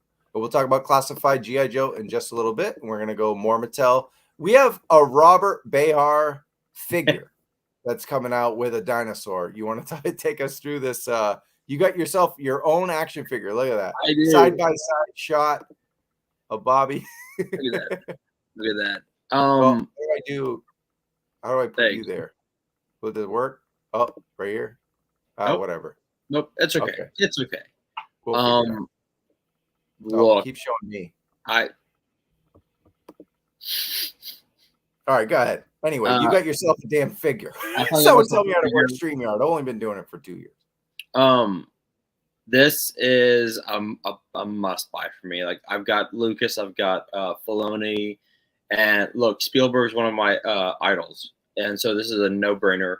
I mean, the fact that it comes with from the draft, like look at that, like that packaging alone, the old school camera they use on Jurassic Park, his director's chair, it's fuck. This is beautiful, and would I have liked like a Black Series style Spielberg? Sure. I mean, who wouldn't want to? But this,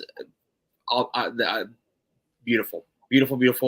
I love it, and I need it. It's yeah. I actually showed my mom on it when I was up there. I showed my mom that when I was up there on Wednesday, and she's like, "Oh my god, that's amazing, and that is fantastic." Yeah.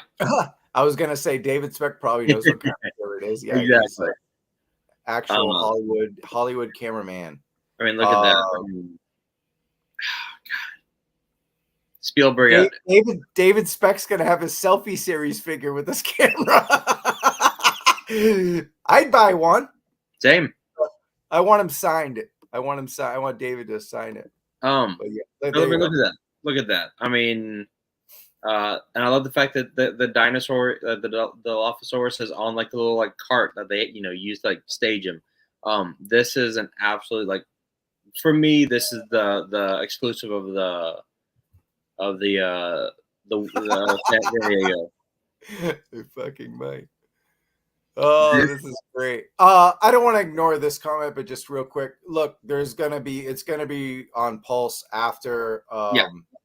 The thing is, we just don't know exactly when, but it's usually not like, I don't think it's like during the panel. It's usually like the next day, right? So if the panel is Saturday, let's see, the panel Saturday. No, it might actually be on Saturday. Don't quote me on that. I'm not sure, but it will be on Pulse time. You will know. Hey, stay tuned.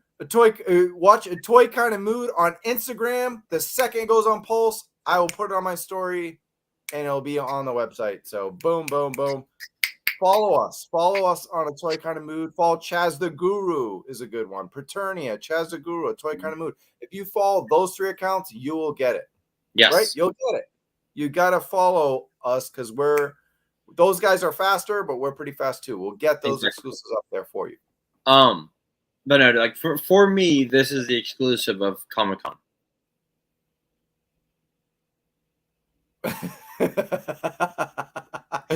Ryan would love that comment right there. Ryan Sweeney, if he's watching. Selfie series would be it's a 4-inch body. Okay, so that's not going to work for it. Okay, it's the Hammond collection. They're smaller, yeah. Which then getting this, I might have to go get the other small Jurassic Park figures for because I think they're on sale now for like $5. Yeah. I love this picture. He's like, be a good boy. Be a good girl. I love this. Yeah, everything. That was cool. Yeah. So this will go on sale at the same time. So all these go on sale on the 21st, which I believe is Friday. It is, right? I believe you're right. Yep, Friday. Okay. Next Friday. Next Friday at 9 o'clock in the morning Pacific time. Noon. So it's funny because I'm going to be that'll be the day after the WWE panel. I was going to say I'm going to stumble to the WWE panel angry if I don't get Muhammad Ali, but no, that's the day after. So I'll go I'll already have seen the panel for WWE. So this will be $30. $30. So fucking worth it. There you go. Cool. All right, moving on. And just want to shout out some homies from the Mass Republic who are going to Comic-Con. They have some awesome, amazing superstars at their booth. If you are going to Comic-Con, check out 1901 Mass Republic, Lucha, lots of cool stuff, some signings. Vikingo and Commander. Commander just wrestled Chris Jericho on AEW Dynamite. So Commander, these are wrestlers I've seen live and in person. They're amazing. Vikingo wrestled Kenny Omega. So you got these guys are coming up. Brody King is part of the House of Black in AEW. So big time superstars I've seen live in the flesh at PWG. They will be at booth 1901, as you can see. Nice. All the different times right there. And look at that. Dolph Ziggler from WWE will be with them too. And Danhausen, Fabio, the Fabster's favorite wrestler. He's got he killed it when it came to WrestleMania exclusives. There's like 4 Danhausens coming out now, and there's one coming from ringside. So they will be there to sign your toys, your action figures, your comics, whatever it is. Shout out to Headlock Comics and Mass Republic, Kevin Kleinrock and Michael Kingston, awesome authors, producers, and gentlemen in their own right. And I can't wait to party it up with those guys and hopefully see some big name wrestlers at their booth too. So it's going to be a lot of fun checking out their exclusives. So shout out to them. Just quick, since we're on the wrestling tip, we talked about AEW. They're running that stupid panel against Joe Classified, but Bobby and Sting. You a Sting guy, dude? I mean, am I a huge Sting fan? No, but is that a dope ass figure? Yes. Look at the packaging. You gotta appreciate good packaging, and that's amazing packaging. It's Comic-Con packaging. Look at that art. Yeah, that's fantastic. That's fantastic. And yeah, the Sting figure. I mean, this is after I was liking this is gonna post me liking Sting or being a Sting fan, but still, I respect Sting. Like we were talking, like respect the legends, and Sting is a legend. Okay, what is up with the Dan Hansen guy? Is being annoying and sounding like he's not helium because a part of a stick. Yeah, that's how. Oh, my name is Dan. Yeah, that's like his. I don't know. It just works. It works for a lot of people, but you don't have to like it. You can, like Robo says, you move along, move along. Look at that pose with Malachi Black. Pretty yeah, cool. That's dope, dude. So soft, good shirt. So awesome packaging, soft, good shirt.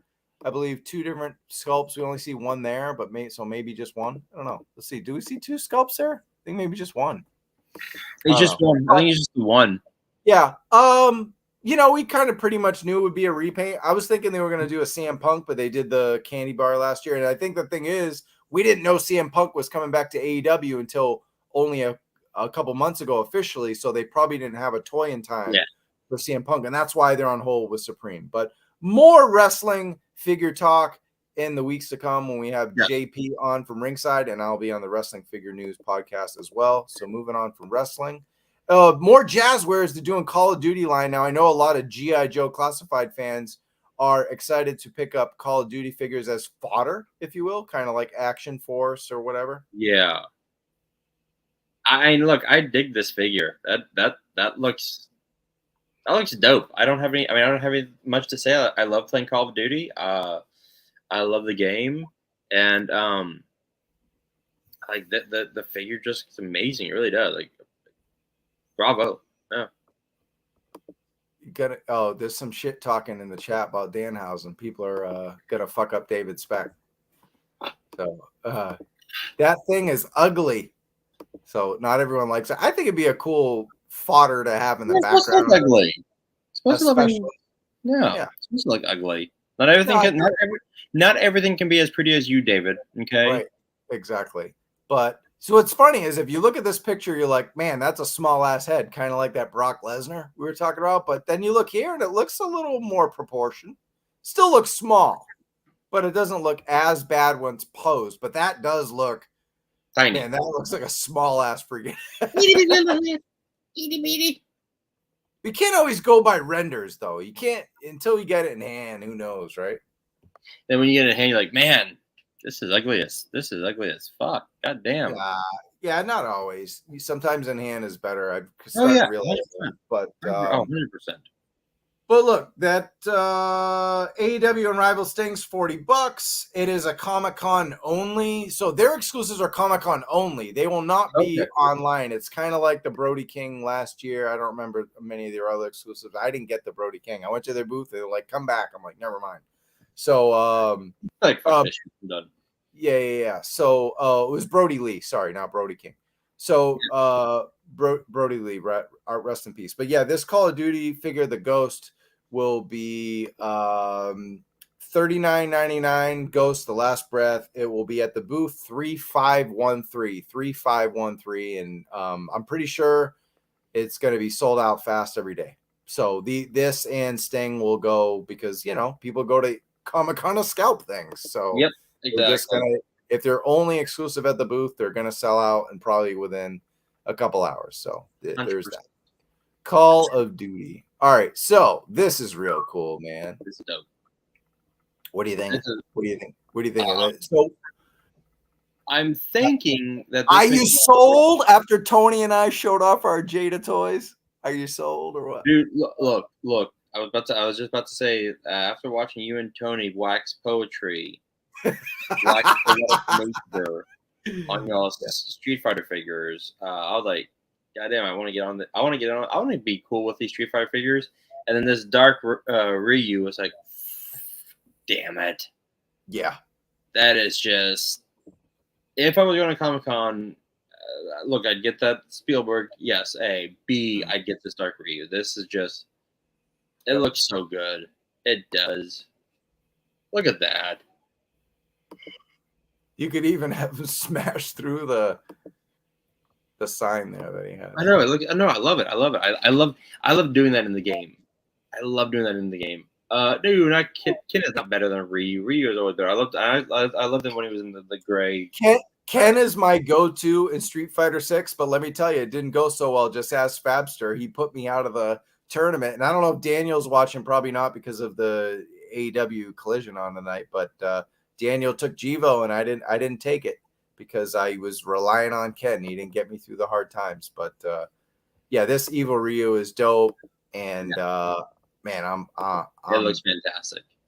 I'm psyched for it. If you guys missed Wednesday, just like scan through it if you don't have a lot of time and check out our Jada toys in hand. We were showing off. Oh, they're so nice.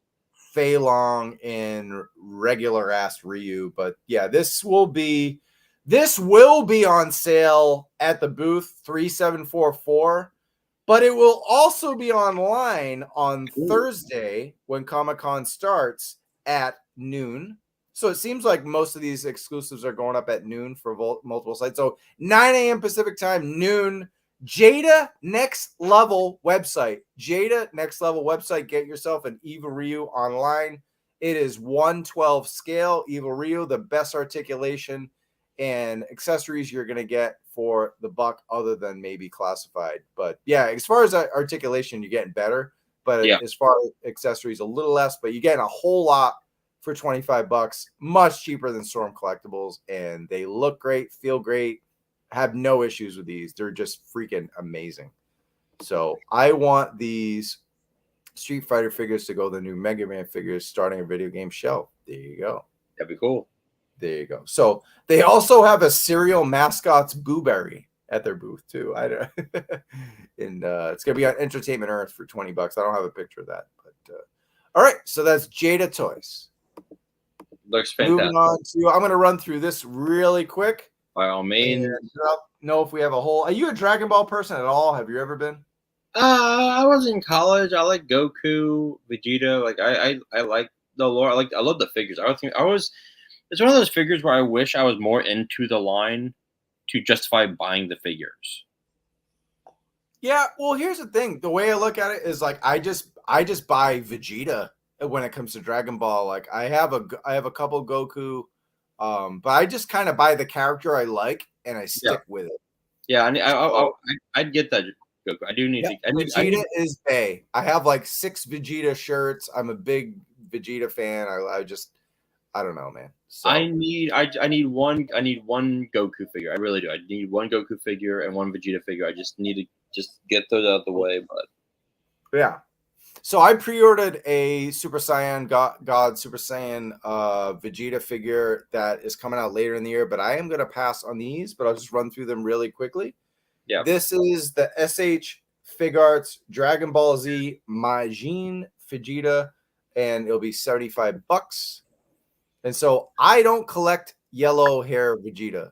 I only collect the dark haired Vegeta. I know it's weird. To me, it just when it gets to this point, they start Goku and him start looking the same. So I know they're bros, but it's like then I don't do the yellow hair when it comes to Vegeta. So, really? All right.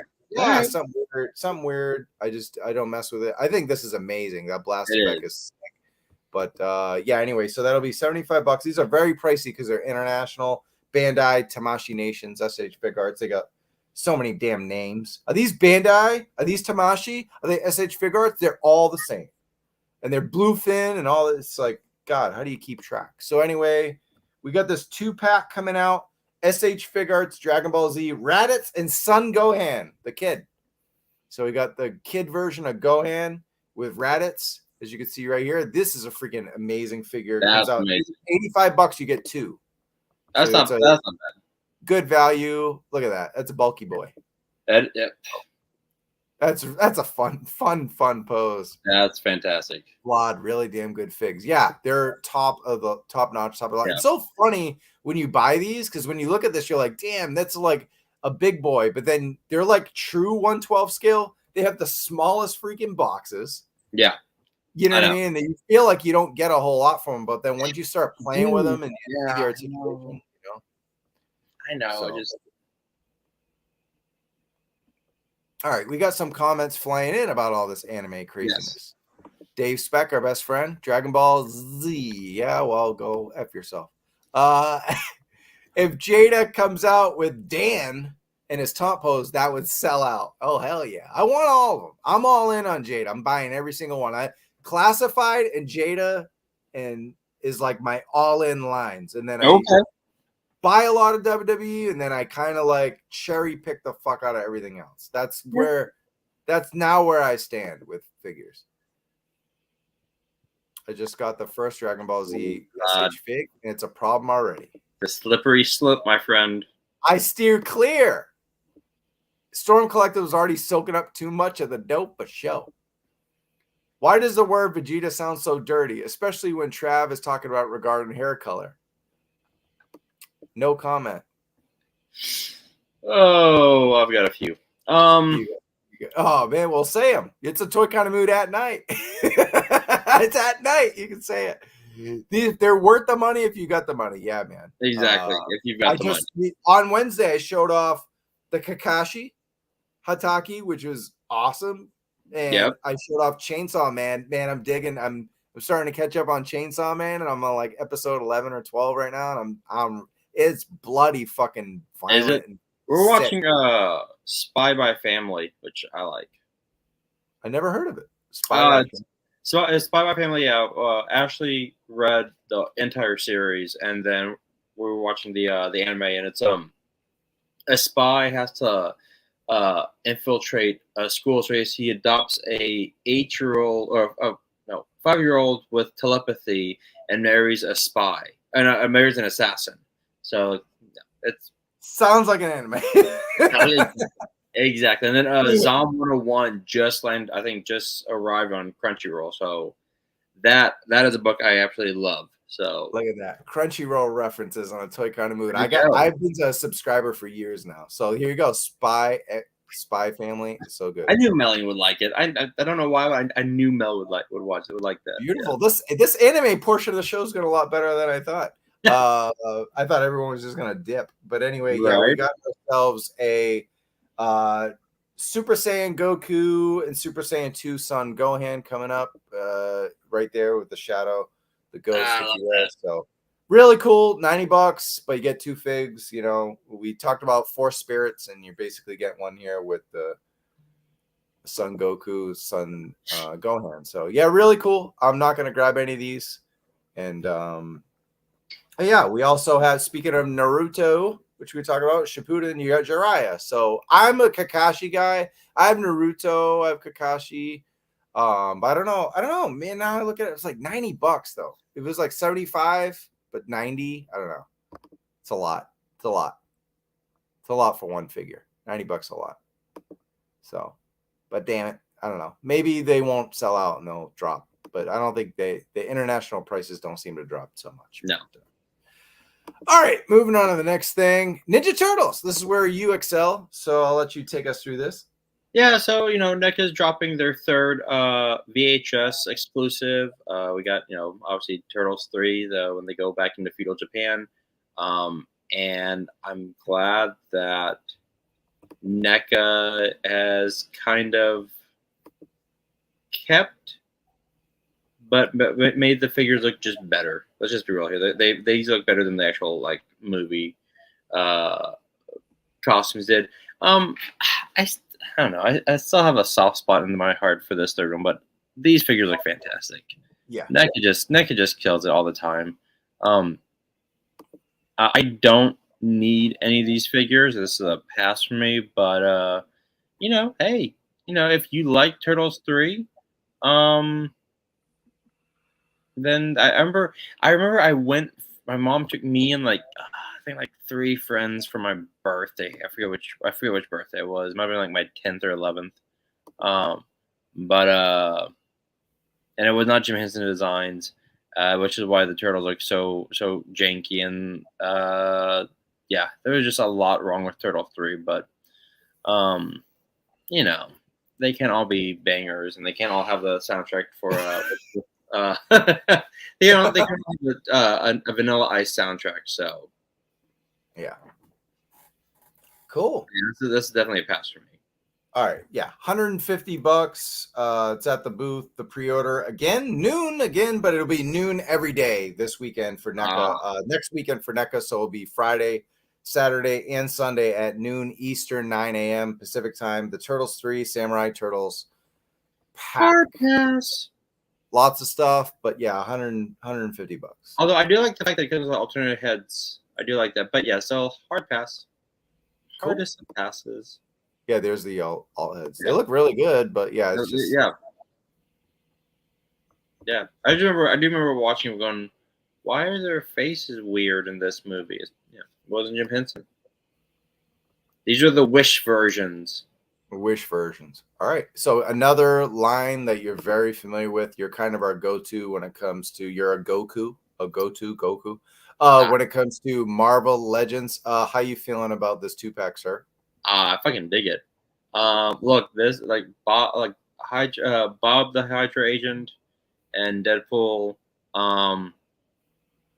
Look, it's they had some great series moments.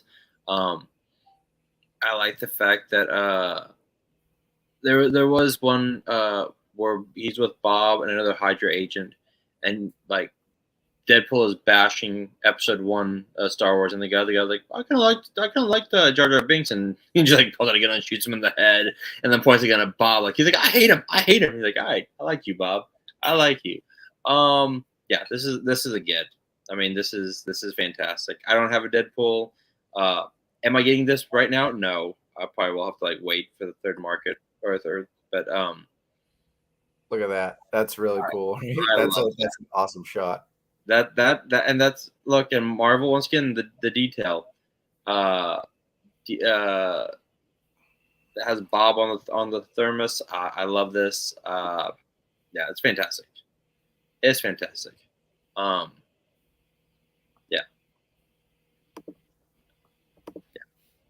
And here's all the accessories. So a little light sword, if you will.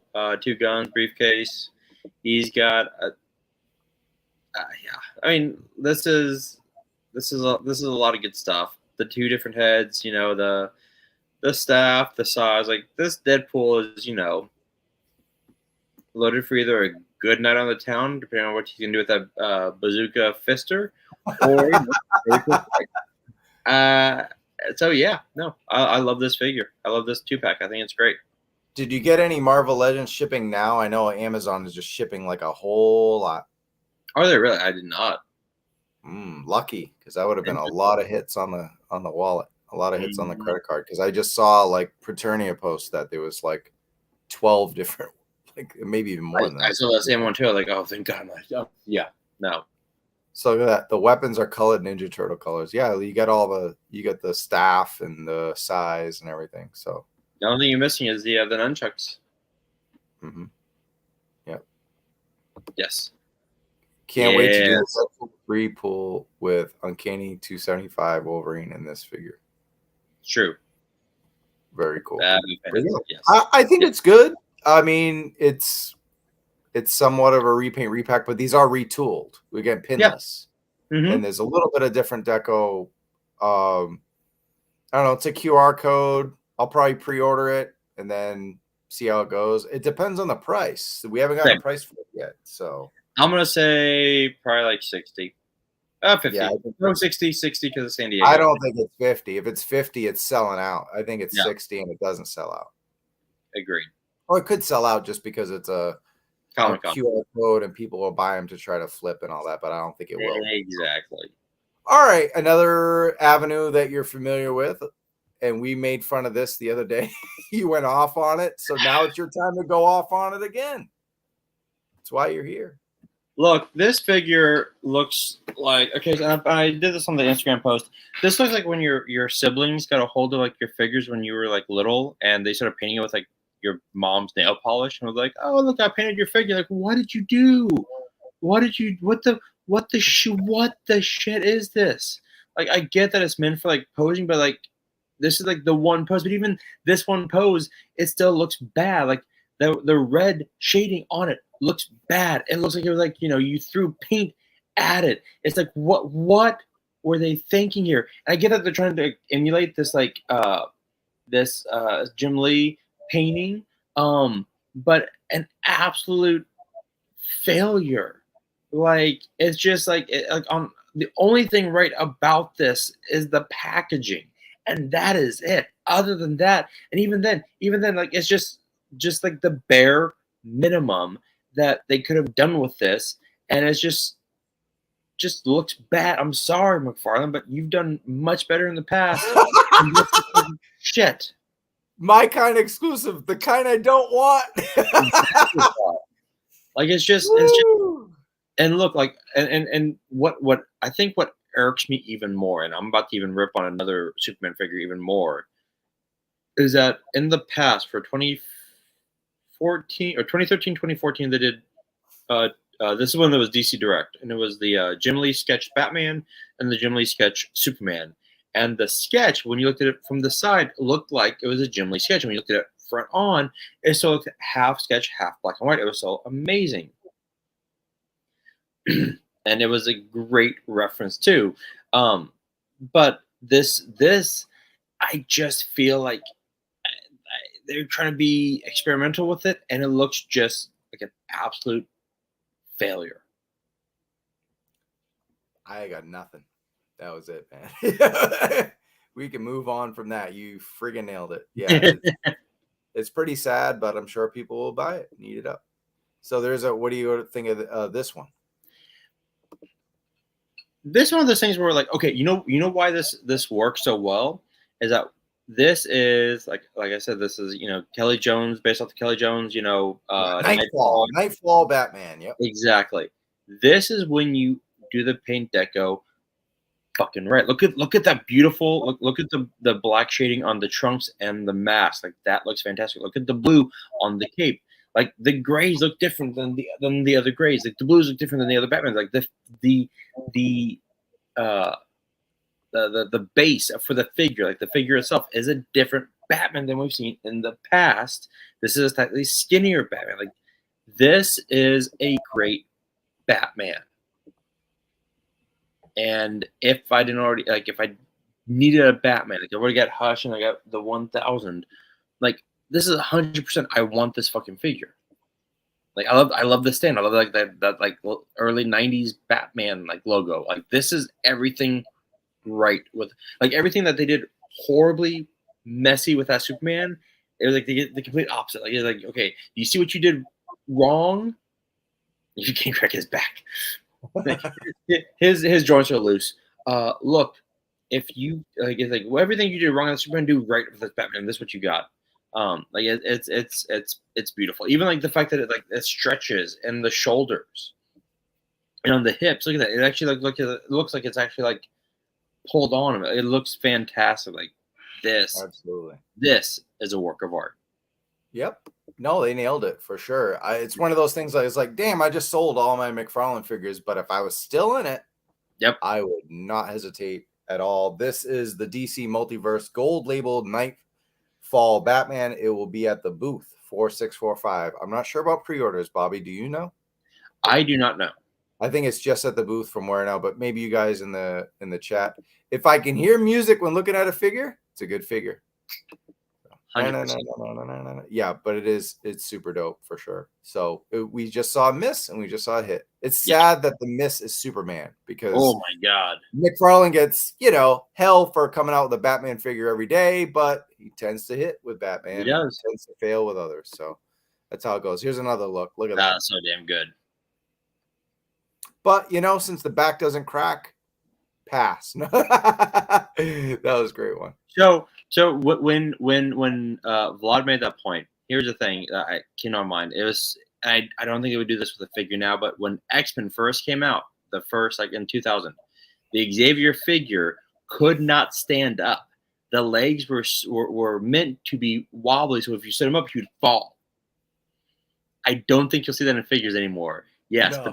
but that Xavier is like, oh my god! I'm like, I remember watching my dad go, look, and he'd fall. He's like, what? I go, Professor X can't stand because he has a broken back. My dad's like, that is horrible. Oh, that is so bad. Oh my god. So yeah, that'll probably happen to this Batman. Exactly. Guys, it is after midnight, and there's more people watching the show than there has all night. Thank you for staying up so late at night. We still got more to go. I'm just saying thank you, and please like the show. If you're watching, just hit that little thumb like thing. That'll really help us a lot as we head into Comic-Con. We're going to get some great Comic-Con coverage and exclusives as we are next week. So next week we're off. Next Wednesday we're off. Yes. The guys will be on vacation. Maybe some of them will show up at Comic-Con. That's not an announcement. Maybe some of them will. Maybe some won't. Maybe others can help us out. There's a lot of things that'll happen last minute, and we're going to get damn good coverage. I can't wait to get follow-ups. May have Fabster on, may have MCU Collector on. There's a lot of mays and maybes and maybe and will, but there'll be a lot of great shows and great content, that's for sure. So yes. Moving on, you were talking about the sketches. We can fly through these really quickly. These are entertainmentearth.com exclusives that coincide with what Comic-Con's doing. They're trying to capitalize on those Jim Lee things, but your opinion of these is a little different. This isn't bad. I do love the Batman Who Laughs. I Me too. that issue where they show how he killed everyone was just so damn brutal. I love it. Still love it. How he killed his Bat family was just, and the Justice League and Superman. It was just so brutal, and it was fantastic. This actually is kind of cool. But once again, this isn't really but they're marketing them as sketches, but this is like just like inking.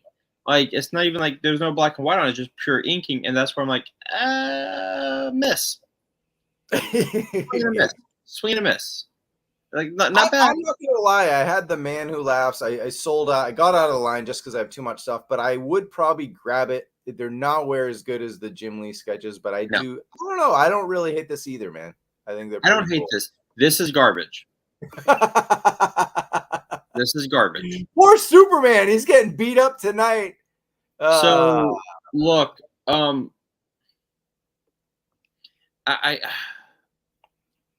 can't. I think the reason why this is for me hot garbage is that the figure itself, like the base looks great. I think it's the head looks. I like if you're gonna do something that black and white. Don't call it a sketch. This is not a sketch. This is an inked. It's just like this is like a figure that you just like wash all the colors off, and then you just like go back with like a Sharpie and like, all right, look, I made art. No, you didn't. No, like this isn't a sketch. This isn't a sketch. Like when you look at that face, like when you look at the Jim Lee figures, it's inverted. It's Thank you, Vlad. Like, and you are the resident, artist on here. But like, look, there's no detail on the face. There's no like with the Jim Lee sketches. You had the sketches on the face to give it contour, to give it detail. This is just it's just a bad inking. It's just like, oh, here's a 6-pack. Okay, but where's the shadowing on? Like the face, on the muscles, like where is Mallrat? That's Chasing Amy.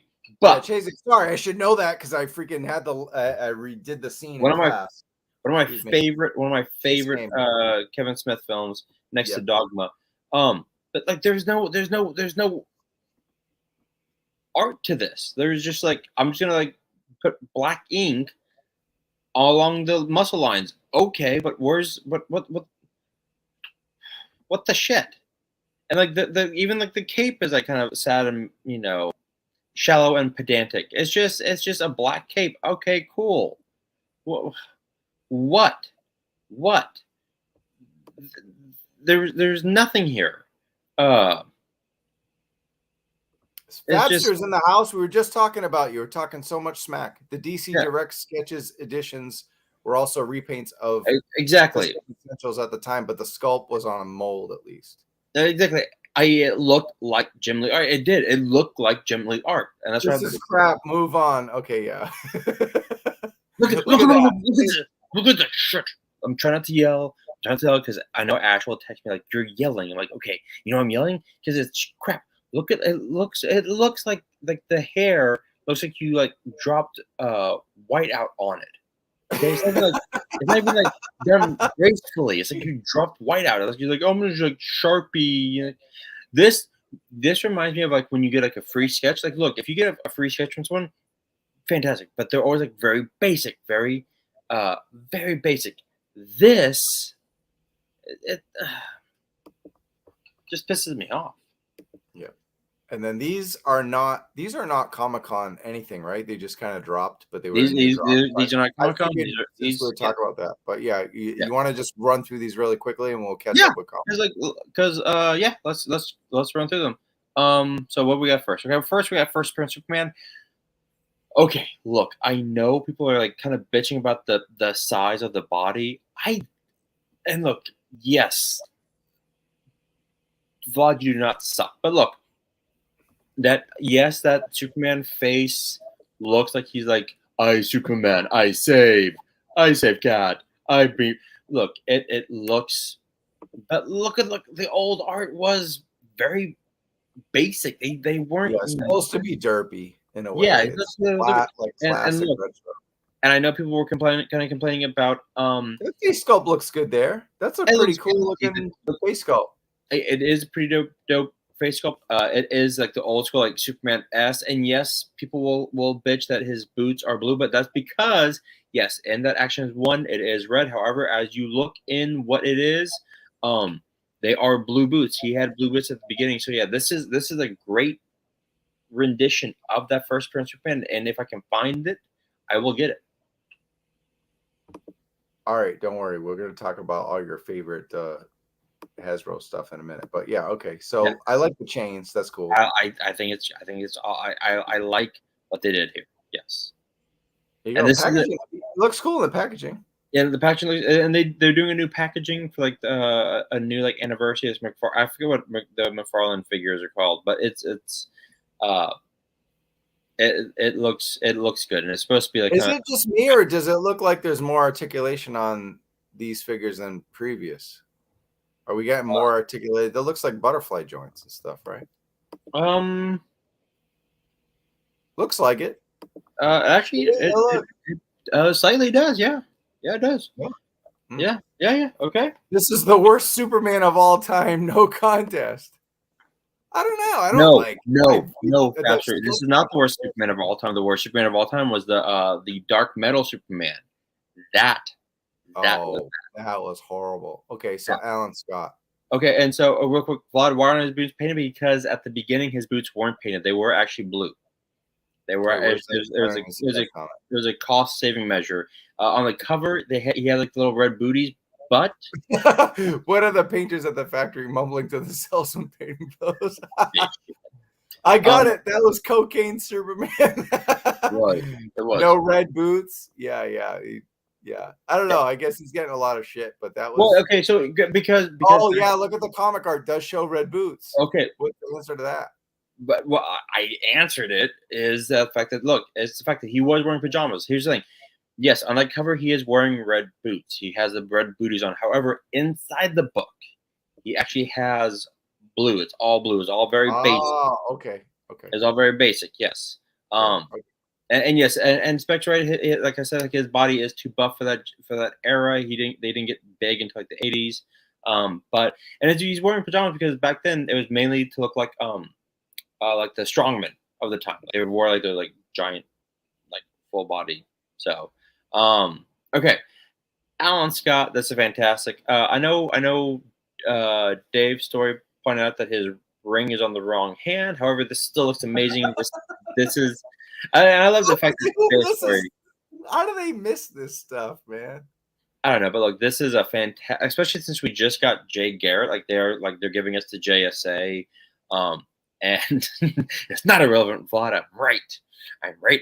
No, I love this paint. The paint job on this. He looks fantastic. Yes, they went with the Alex Ross, like 1950s esque, and there's the younger version of him, and it is beautiful. It's 30. I guess it's like 30 because they're giving him like this stand now. But yeah, the day this is yeah, I do love the Alan Scott. Now that we got this thanks, Gab, $30. Thanks, Gab. Yeah, I'll wait for the clearance. Probably. Now this one. So this that's the gold label. Comic-Con this one is Comic-Con exclusive, and this is based on a what if story.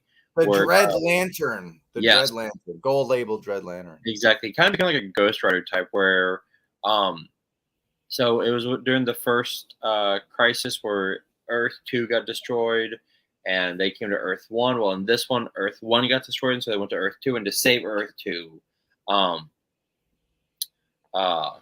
he kind of sells his soul to the Necron or whatever it was to find other dimensions to keep his Earth safe. Cool. Yeah. All right, there's that one, and then to finish up these $30 ones. Yeah. So this is what's his name? It's Abyss. There you go. Really cool new Batman figure where he kind of like knows who Batman is, who knows Bruce Wayne is, and he can take away your eyesight and make you blind. So Batman had to like fight him in the dark, and it was a really cool. And he like kind of like it was really cool. I dig it. I dig the figure. Will I get it? Probably not. I'll wait to see it in hand. But it was like kind of like a Mask of the Phantasm type figure. Looking at it, but it's dope. It's a dope figure. And then finally for Comic-Con, you know, he's got a gazillion Comic-Con things. We're going on long enough on Todd, but you can't mention Todd without Spawn, of course. Exactly. The Throne Gold Label Sketch Edition. It's going to be on Entertainment Earth and also at the booth for $50. And then they always do the signature edition for like $30 more. But yeah, of all the sketch editions, this is the best one. Yeah, I wonder why. And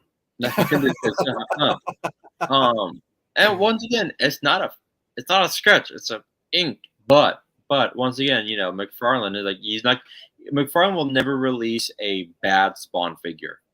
He may release shitty looking DC figures. He doesn't give a shit. Spawn, that is his baby. He will make sure that looks beautiful and that does look amazing. We got a big comment here from our friend David. Based on all the McFarlane stuff we've been bagging on, we know the minute details, like, you know, having the ring on the wrong side, Alan Scott being old on the art, but yet the figure is not, blah, blah, blah. We can go, you know, the red boots, blah, blah, blah. Don't matter to Todd. Pushing out the product quickly does. Yeah, fill up them shelves, God damn it. Normie collectors don't care. Nope, they don't. I love it. But you know what? Oh, God, sorry. No, I was just gonna say, like, you know, but once again, like, he fills them up, then, you know, they go on sale in, you know, a year, and you know what? That's when I'll get my Titans. I'll get my Titans in a year, and they're like $10 each. Yeah, anyway. Cocaine Spawn. Yeah, we got Cocaine Superman and Cocaine Spawn. A lot of cocaine flowing around. It's Comic-Con, so you know. Just because I'm wearing a Hawaiian shirt and I'm drunk on Truly doesn't mean I'll be doing that either. So, all right, moving on. Hasbro's. It's time. Now, why haven't we gotten a Black Series Comic-Con exclusive yet? What the hell? We got a Walmart Con exclusive. We got 2 of them. We got a Post-Con exclusive, yet we don't have a Black Series. It's a damn QR code. It's not like they got to shuttle them out from Rhode Island to California. What's your guess, man? I think they don't have one. It's crazy. How do you not have a Star Wars Comic-Con exclusive for the Black Series, which is by far a more popular line than TVC? Right. But I think the TVC here, I think this is actually a fantastic. It's excellent. But I don't collect the line, but this is the best looking TVC figure I've ever seen. Right. It's amazing. It's a good box. Classic. Great box. Look at that. That's beautiful. I mean, I love the fact that when you open it, I love all that. That looks really cool. It does. And then the way it's posed and everything in there. Look, I don't see if Star Wars does an exclusive Black Series. Man, I don't know. Because that Andor one was terrible last year. Terrible. The face sculpt on Andor was Luna. Yeah, it was terrible. It was like shit. Yeah, it was horrible. Unless I don't know, man. Unless they do like an Ahsoka like surprise, they already have the body. They already have the mold, so they could do an Ahsoka. But look, we're already we're less than a week from Comic-Con, and we haven't gotten anything from them. I don't see them revealing anything. I don't. Look, we have a great audience tonight. Thank you. I want to ask you guys, why the fuck we don't have a Black Series Comic-Con exclusive, but we have a Post-Con one at Walmart? You guys tell me. You guys are geniuses. You guys are toy geniuses. You tell me why when I go to that damn panel on Friday, Patrick's going to just not even mention Comic-Con at all. He's just going to talk about the future. Why? Black Series isn't dead. Come on. I mean, look, I'm clearance waiting on a lot of stuff, but after seeing some of like Darth Malik, Mara Jade, you know what I mean? We've gotten some good stuff lately. It's been bad, but sheesh. And Vlad's right here when he said like I'm cool with exclusive just being repaints or variants. I don't want exclusive to be must-haves. That's a fair point. That's what I'm thinking. If they go anything, it's gonna be Ahsoka to get you geared up for Ahsoka coming out in like what 3 weeks. Here we go, my buddy Mattson.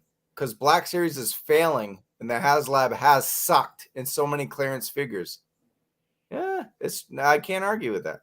Lucasfilm shares the budget with Star Wars and Indie. I bet you Indie ate into it, but I don't see an Indie Comic-Con exclusive. Do you think they'll just announce it maybe Monday and Tuesday, just super last minute, and they're working out the kinks with Lucasfilm right now? They could, but you know what? I could see them doing an Indie exclusive. Mustafar Island on YouTube said the line's dead. I mean, look, everyone's saying every line is dead, right? Like, yeah, they're not dead. Black Series is dead. I went to Target today, and all they had again, Lando and Leia. All the other figures were sold out, even at $28. Like, look, here's the thing. I think fans are tired of the original trilogy figures, but I don't think the Black Series is dead. Was Dial of the Dial movie dead? Matt, by the way, you were like 1,000% wrong. Dial of Destiny was a lot of fucking fun. It was awesome, and I don't know if it failed. I think it did decent. It did decent, and for me, I loved it. I love the film. Go check out my review. Geeks Have a Game. Yeah, exactly. Go read his review. I haven't done my review yet, but look, I'll give you a mini review right now. Like Dial of Destiny was a lot of fucking fun. And for me, it was the final movie in the Nazis are bad, let's fight them trilogy. You put that in quote on the back of like a fucking VHS tape. A lot of fucking fun. Robert, Toy Kind of Mood. Exactly.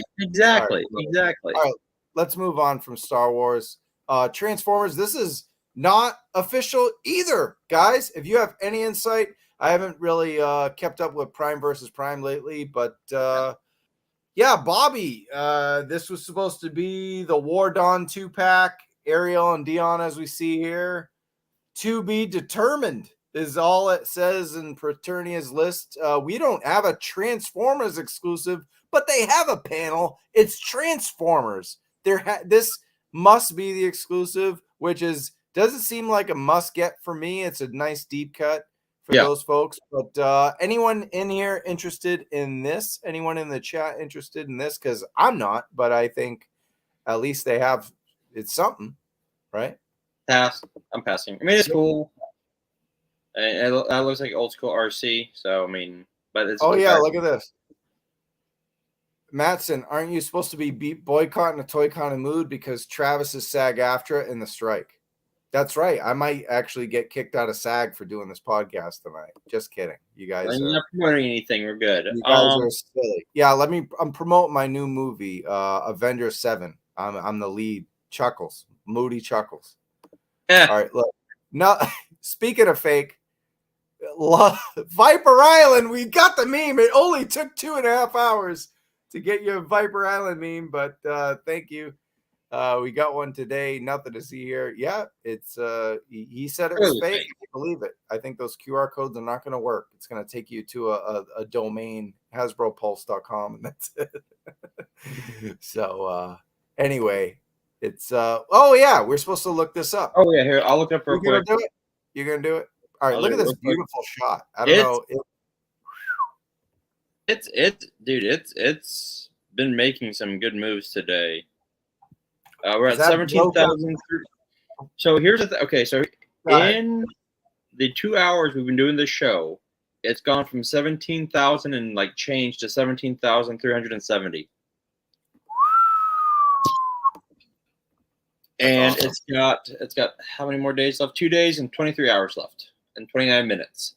We got crazy legs, baby. It's happening. I think we will get crazy legs. I do. No, there is no Think Bobby because they said the international buyers haven't counted yet.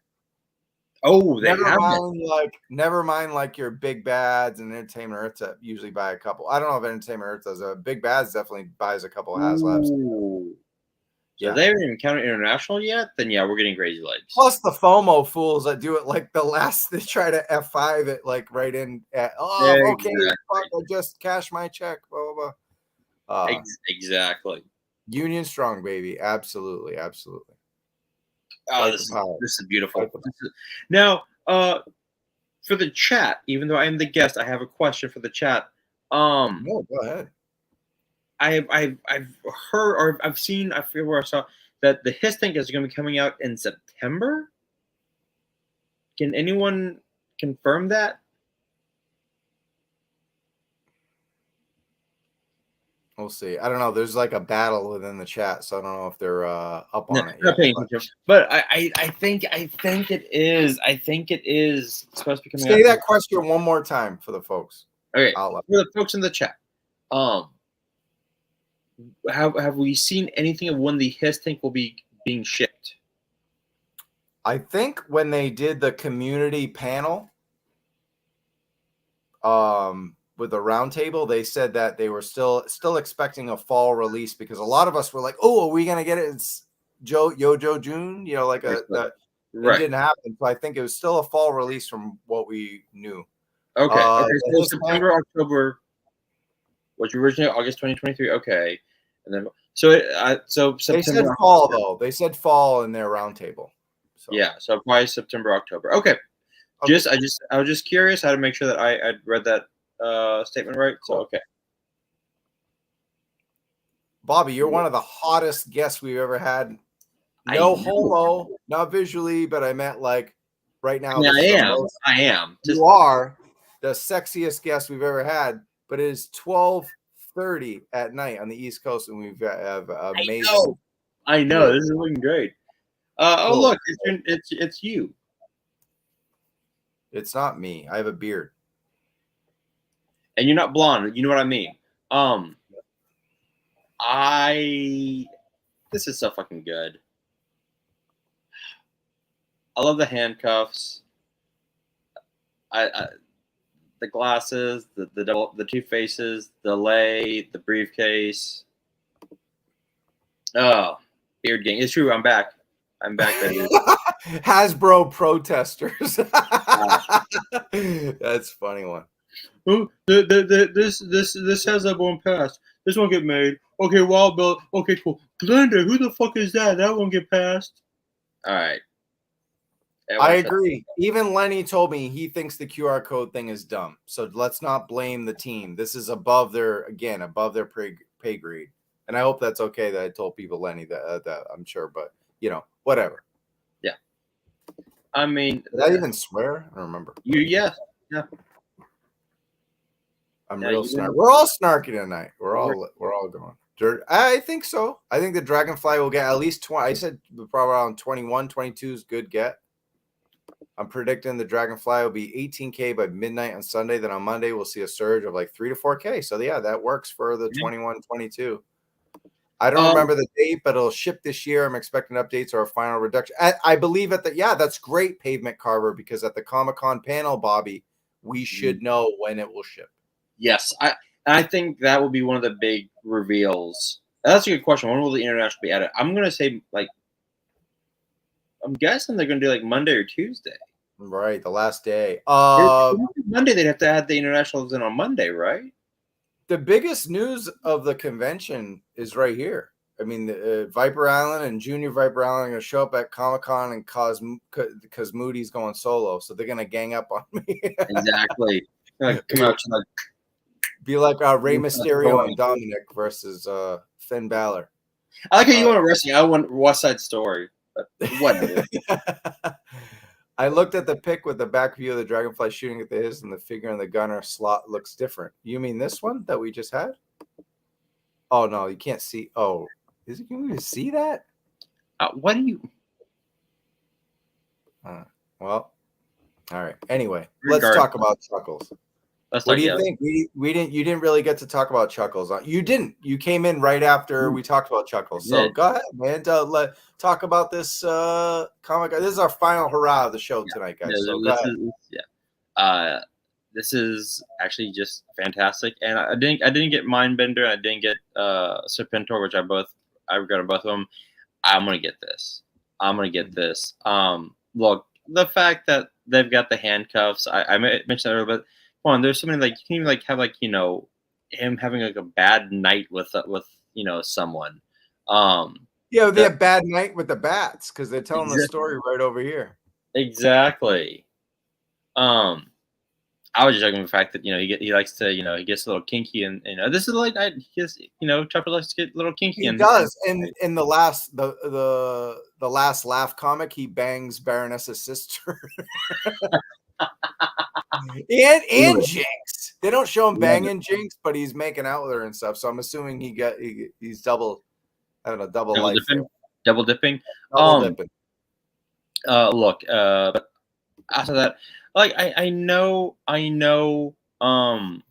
we Tony had mentioned, Tony and KJ, if I'm mistaken, y'all weren't a huge fan of like the boots on the leg, the bottom half of Chuckles. I'm like, if he's supposed to be kind of undercover, I kind of get it. Like, yeah, that's not really there's the person. Yeah. I think they could have done maybe a little bit better on the legs, just for that. Other than that, like the authentic boot cut, because that way you would just get the 1-on-1 figure, and now you're like, are they going to make adjustments? And you could have easily just used like Shipwreck's bottom half, and right for the. Well, they were saying Dusty. I think they were saying Dusty for the whole.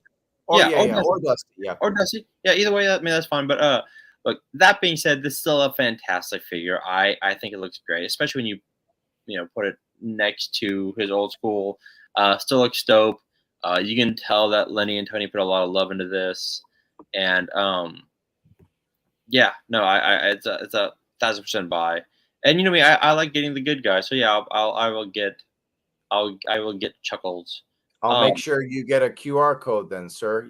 Just Venmo me $30 or $40, maybe 30. I'll be nice. I can do that. All right, cool. We have a deal. Yeah, but what do you think of the packaging, though?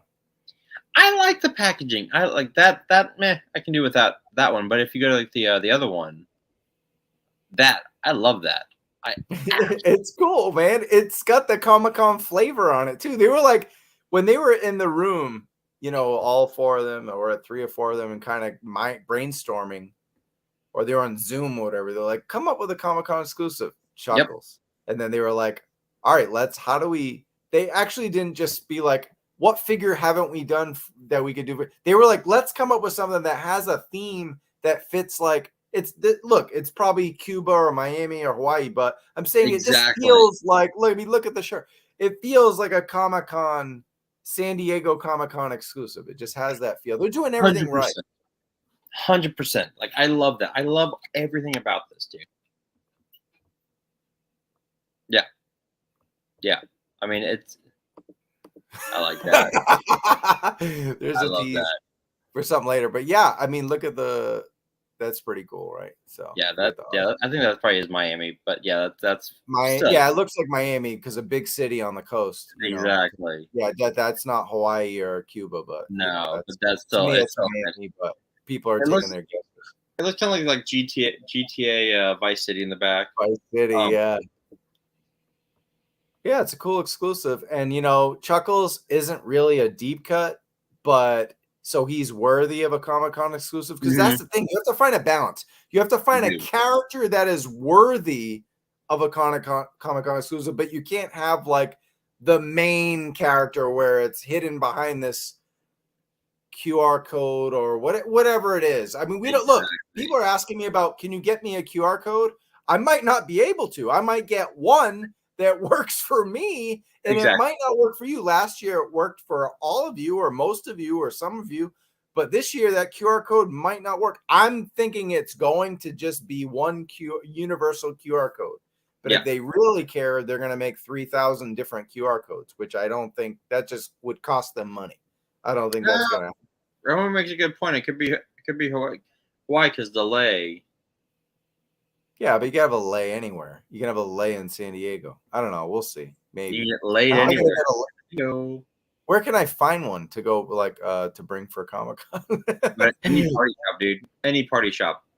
Cool. That's what I'm gonna do. I don't want to bring a holster though. I don't want to be checked at the door, so I won't have any holsters. And I probably won't be wearing green pants because it's gonna be 90 degrees, so I'll be wearing shorts. So it won't be full cosplay.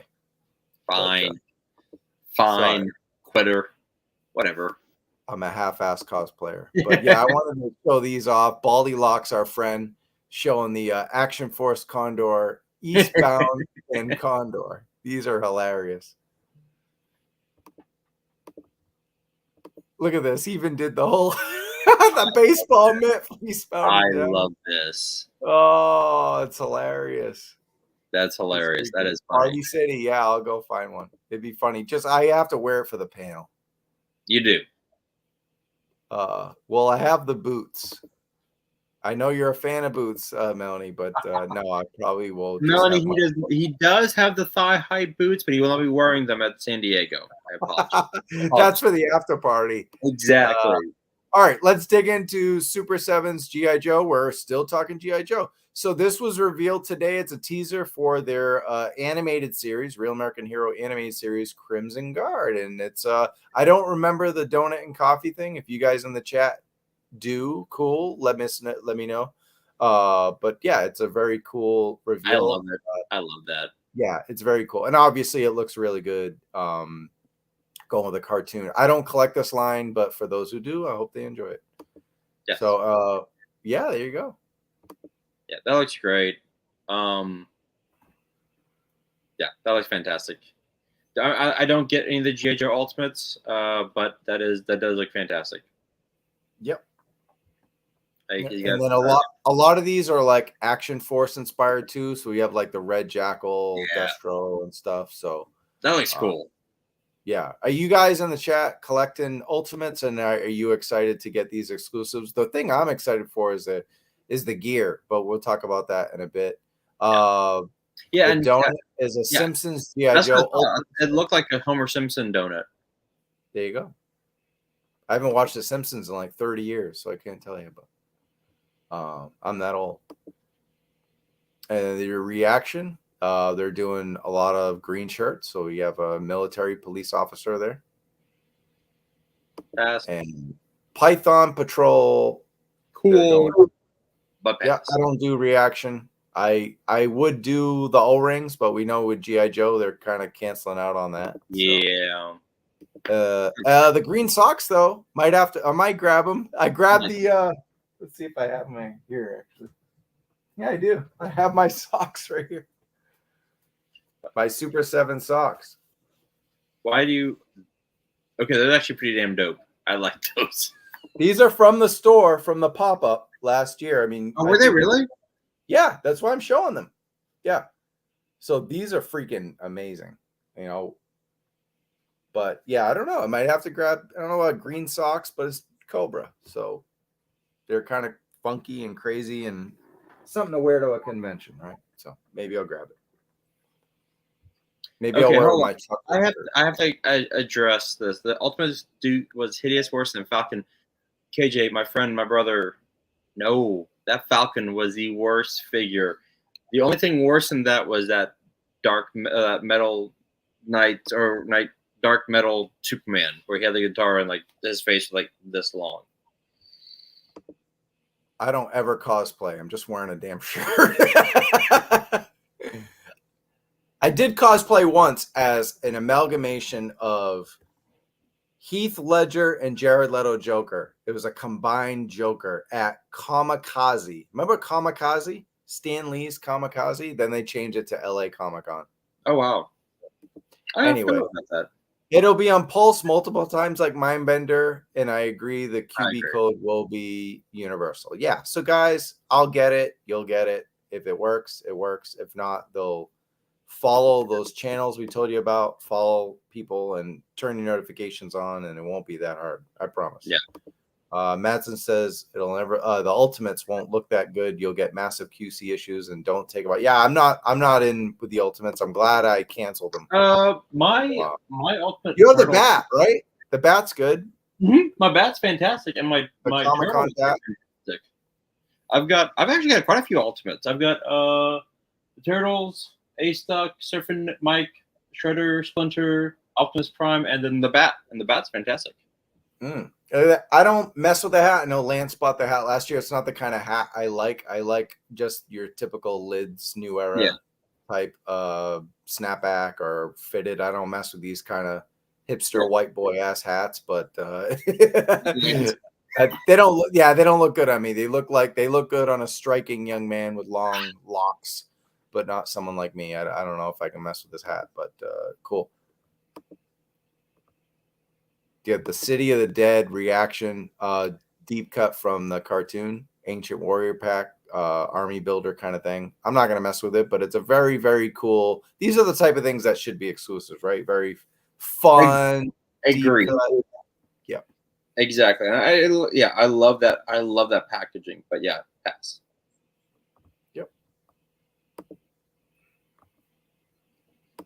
I have 2 reactions because they're $5 on clearance. I still have any. I don't even bother to look, and I'm the biggest GI Joe fan.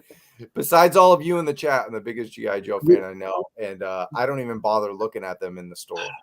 I've got 2 reactions. That says He-Man Skeletor from that first con that we went to, the first Comic-Con I went to with you. I got him signed by the artist, and yeah. Those are the only reactions I think. And Captain Mal from Firefly. He was like, they used to be like $5. So. We have the Snake Armor Cobra Trooper set right here. That's fucking dope. So this is an 11-inch toy. So it is not the reaction or ultimate scale. It's 11-inch. And we already have do we already have our guests next for Toy Kind of Mood? Vote for Speck and Mattson, dude, like a face-off, like what is that show? Pardon the Interruption or something? That'd be freaking awesome. That'd be like a First Take. There we go. First Take or something. Yeah. Let's do it. Here's what I'm thinking. They should just concentrate on because I don't buy their toys, but the clothes, I'll buy them all. I know, dude. I kind of want that. Oh, dude, that Snake Armor is fucking dope, dude. I won't lie. Yeah. They certainly do have a great pop-up during the con, and it will be from 9 after preview night till whenever they shut it down. I remember seeing Matt Cardona. Were you there? Were you with us at the pop-up last year? Or you came in late. You didn't go to the I came in late, and I went to the pop-up on Friday with Steven. Okay. But when we went, I think we went on preview night, and freaking Matt Cardona and Brian Myers, the figures I was showing from Power Town. Yeah. They were Kurt Hawkins and Zack Ryder in WWE, and now they're on the TNA, Impact, GCW, the Indies. They have the major wrestling figure podcast, and they walked into the store. They just like VIP, like it was kind of funny. But they were getting like lots of love. It was funny to see them just walk into. Look at all this GI Joe shit. Right. Like, once again, I'm gonna disagree with Matt on this. I like the fact that it is fused in there because it's like that old school, like toy where the figure is just in there and you couldn't like pull it out. I like the fact that this is like old school type figure. Yeah, it's just a basic like clip on, clip off. Go to KB. You're gonna go to Toys R Us. So you went to KB Toys, and they had like these kind of like figures in there, and I dig this a lot. This is fantastic. Cool. Super Cyborg, they call it. So, this is a puzzle. See closely. I mean, I like it. It's cool. I've got like 4 puzzles I need to put together, so this is gonna be a pass. That's why I won't be getting it because I don't want to put it together, and I have enough things I need to frame. But right. Yep. But this is the stuff I'm excited about. The return of the Firefly jacket that I passed on that I keep thinking about every time I go to sleep. But I don't know. So damn cool. I know, but it's like this jacket always becomes available when it's 100 degrees out. So I know. Dude, I think I'm feeling. I'm it's like 115, 120 here. Can never work. I do like that the eagle shirt up top. I do that. So that's the Takara, which is like the Japanese kind of version of the GI Joe. So it's the Sky Striker symbol. It's the Takara GI Joe. So pretty cool. But Of these shirts, man, if you were going to Comic-Con, I mean, I could grab you some if you want any of these too. But which one would you like? To me, I gotta go with the Snake Armor shirt because it's red. You know how many damn black T-shirts and blue Dude, now. I was thinking the same. I was thinking the same shit. I was thinking the same shit. I like that Snake Armor shirt. That's dope. I like that. I'll give you cash for that Trouble Bubble shirt. Yeah, the Trouble Bubble shirt is the coolest shirt, but it's freaking a black T-shirt. I mean, I can't black T-shirts anymore. Yeah, dude, I'm with you on that. I've got so many black. I know. I'm gonna see it in person and grab it probably anyway. But yeah, I just like the red one just because red. Yeah. You know, Snake Armor. It's weird. It's kind of like doesn't have like a gigantic GI Joe logo on it or anything. It looks like, what is that? You know, it's a conversation starter. But they all look good. Everything here looks good. Yeah. Man, I might try that Firefly jacket on again. I don't know, man. Spending too much money as it is. Plus, we're in a strike. Probably not the best time to buy a $200 winter coat. Right. But yeah. And then again, I have too many blue shirts as well. I agree. I countered my black shirts with blue shirts, and now I have too many of each. The Trouble Bubble shirt is flyer. And we know I need more black shirts. That's all I wear. Yeah. And, some people have an aesthetic. Yeah, these guys are going at it. It's funny. They're having a better podcast than we are in the chat. Hilarious. But this is the most exciting thing at Comic-Con, period. But besides maybe getting a Muhammad Ali figure in hand, it's these damn wax trading cards, Bobby. I freaking love them. I love these. Up on Kyle is here. He's gonna mix it up and Matt and grab the sweatshirt. Bold move. Kyle Peterson in the house. I am excited to meet Kyle in person, man. You are one of the best guests on a Toy Kind of Mood at Night. But Bobby's leveling up here. He's up there. These are amazing. These are amazing. I do love these cards, and I mean, I love it. I love the case of the box. It comes in like everything about this just late 80s, early 90s nostalgia is perfect. Yeah. I asked this on the Full Force today. I asked Chris and I said, how do you think they're going to sell them? And he says, well, I would guess that they would sell the whole collection in a box. Mm-hmm. But I'm going to ask you, Bobby, do you think they'll sell the boxes so people can have the whole set, or do you think they'll have it like this and you just kind of grab the packs singular too? So I both. I think that if you want the full box, I think they'll have boxes put aside. I want the whole box.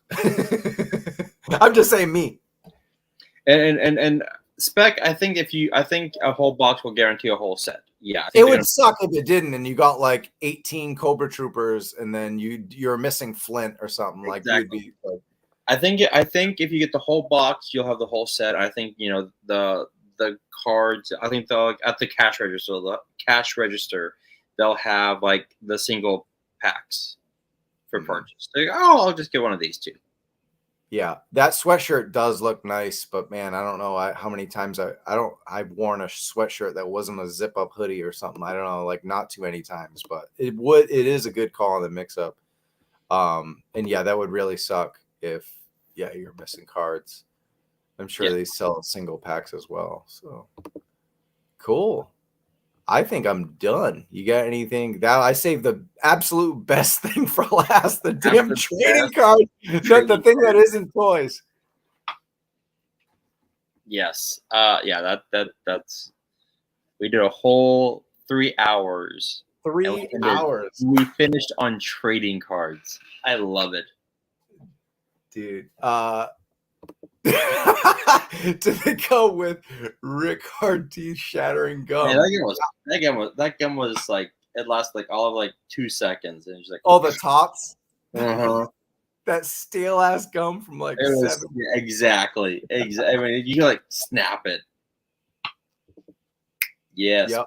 Shout out to the Big League. I love Big League Chew. It's so tasty. Oh my god, dude. I'm gonna let you go. It's almost 3 hours, and Well, no, I got alerted by Ashley. Like, it's been 3 hours. You going to bed soon? I know. What is it? It is It's midnight. midnight for you. It's 11:53. Midnight for you, man. And this was amazing. It was awesome. And we have Walmart Collector Con July 18th and 19th, Tuesday and Wednesday. And San Diego Comic-Con Wednesday through Sunday. I'm going to come back on Saturday, I think. I don't think I need to spend a whole day on the floor when I'm going to be on the floor a lot, since there's no Hall H, there's no ballroom. There's not a whole lot of panels, but I'll be hitting up as many toy panels as I can.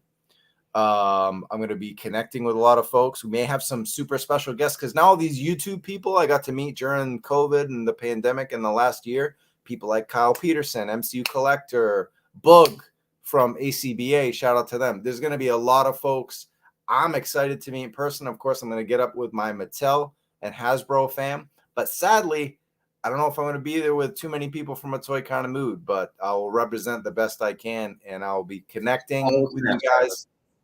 What's up? I said that's all we can ask. Yep. I'll be connecting with you guys on social media and try to make you guys proud, but definitely try to be at all the great panels. And if you guys are at the con, if you guys are going to the con, reach out to me and we'll meet up. We're not doing any special party like we did last year. That was a headache to do. So, yeah, I learned my lesson. Invite me to parties. I'm not going to throw any more after that one. It was fun, but it got crazy at the end. Remember that waiter? That was like the Kanye West of waiters. Oh, God, he sucked. Jesus. No, because I actually had to go to the bar, and it's like, hey, can we get this fixed? Like, that was ridiculous, dude. Enjoy your Sunday, everybody. Good night, Toy Kind of Mood fam. Great show tonight.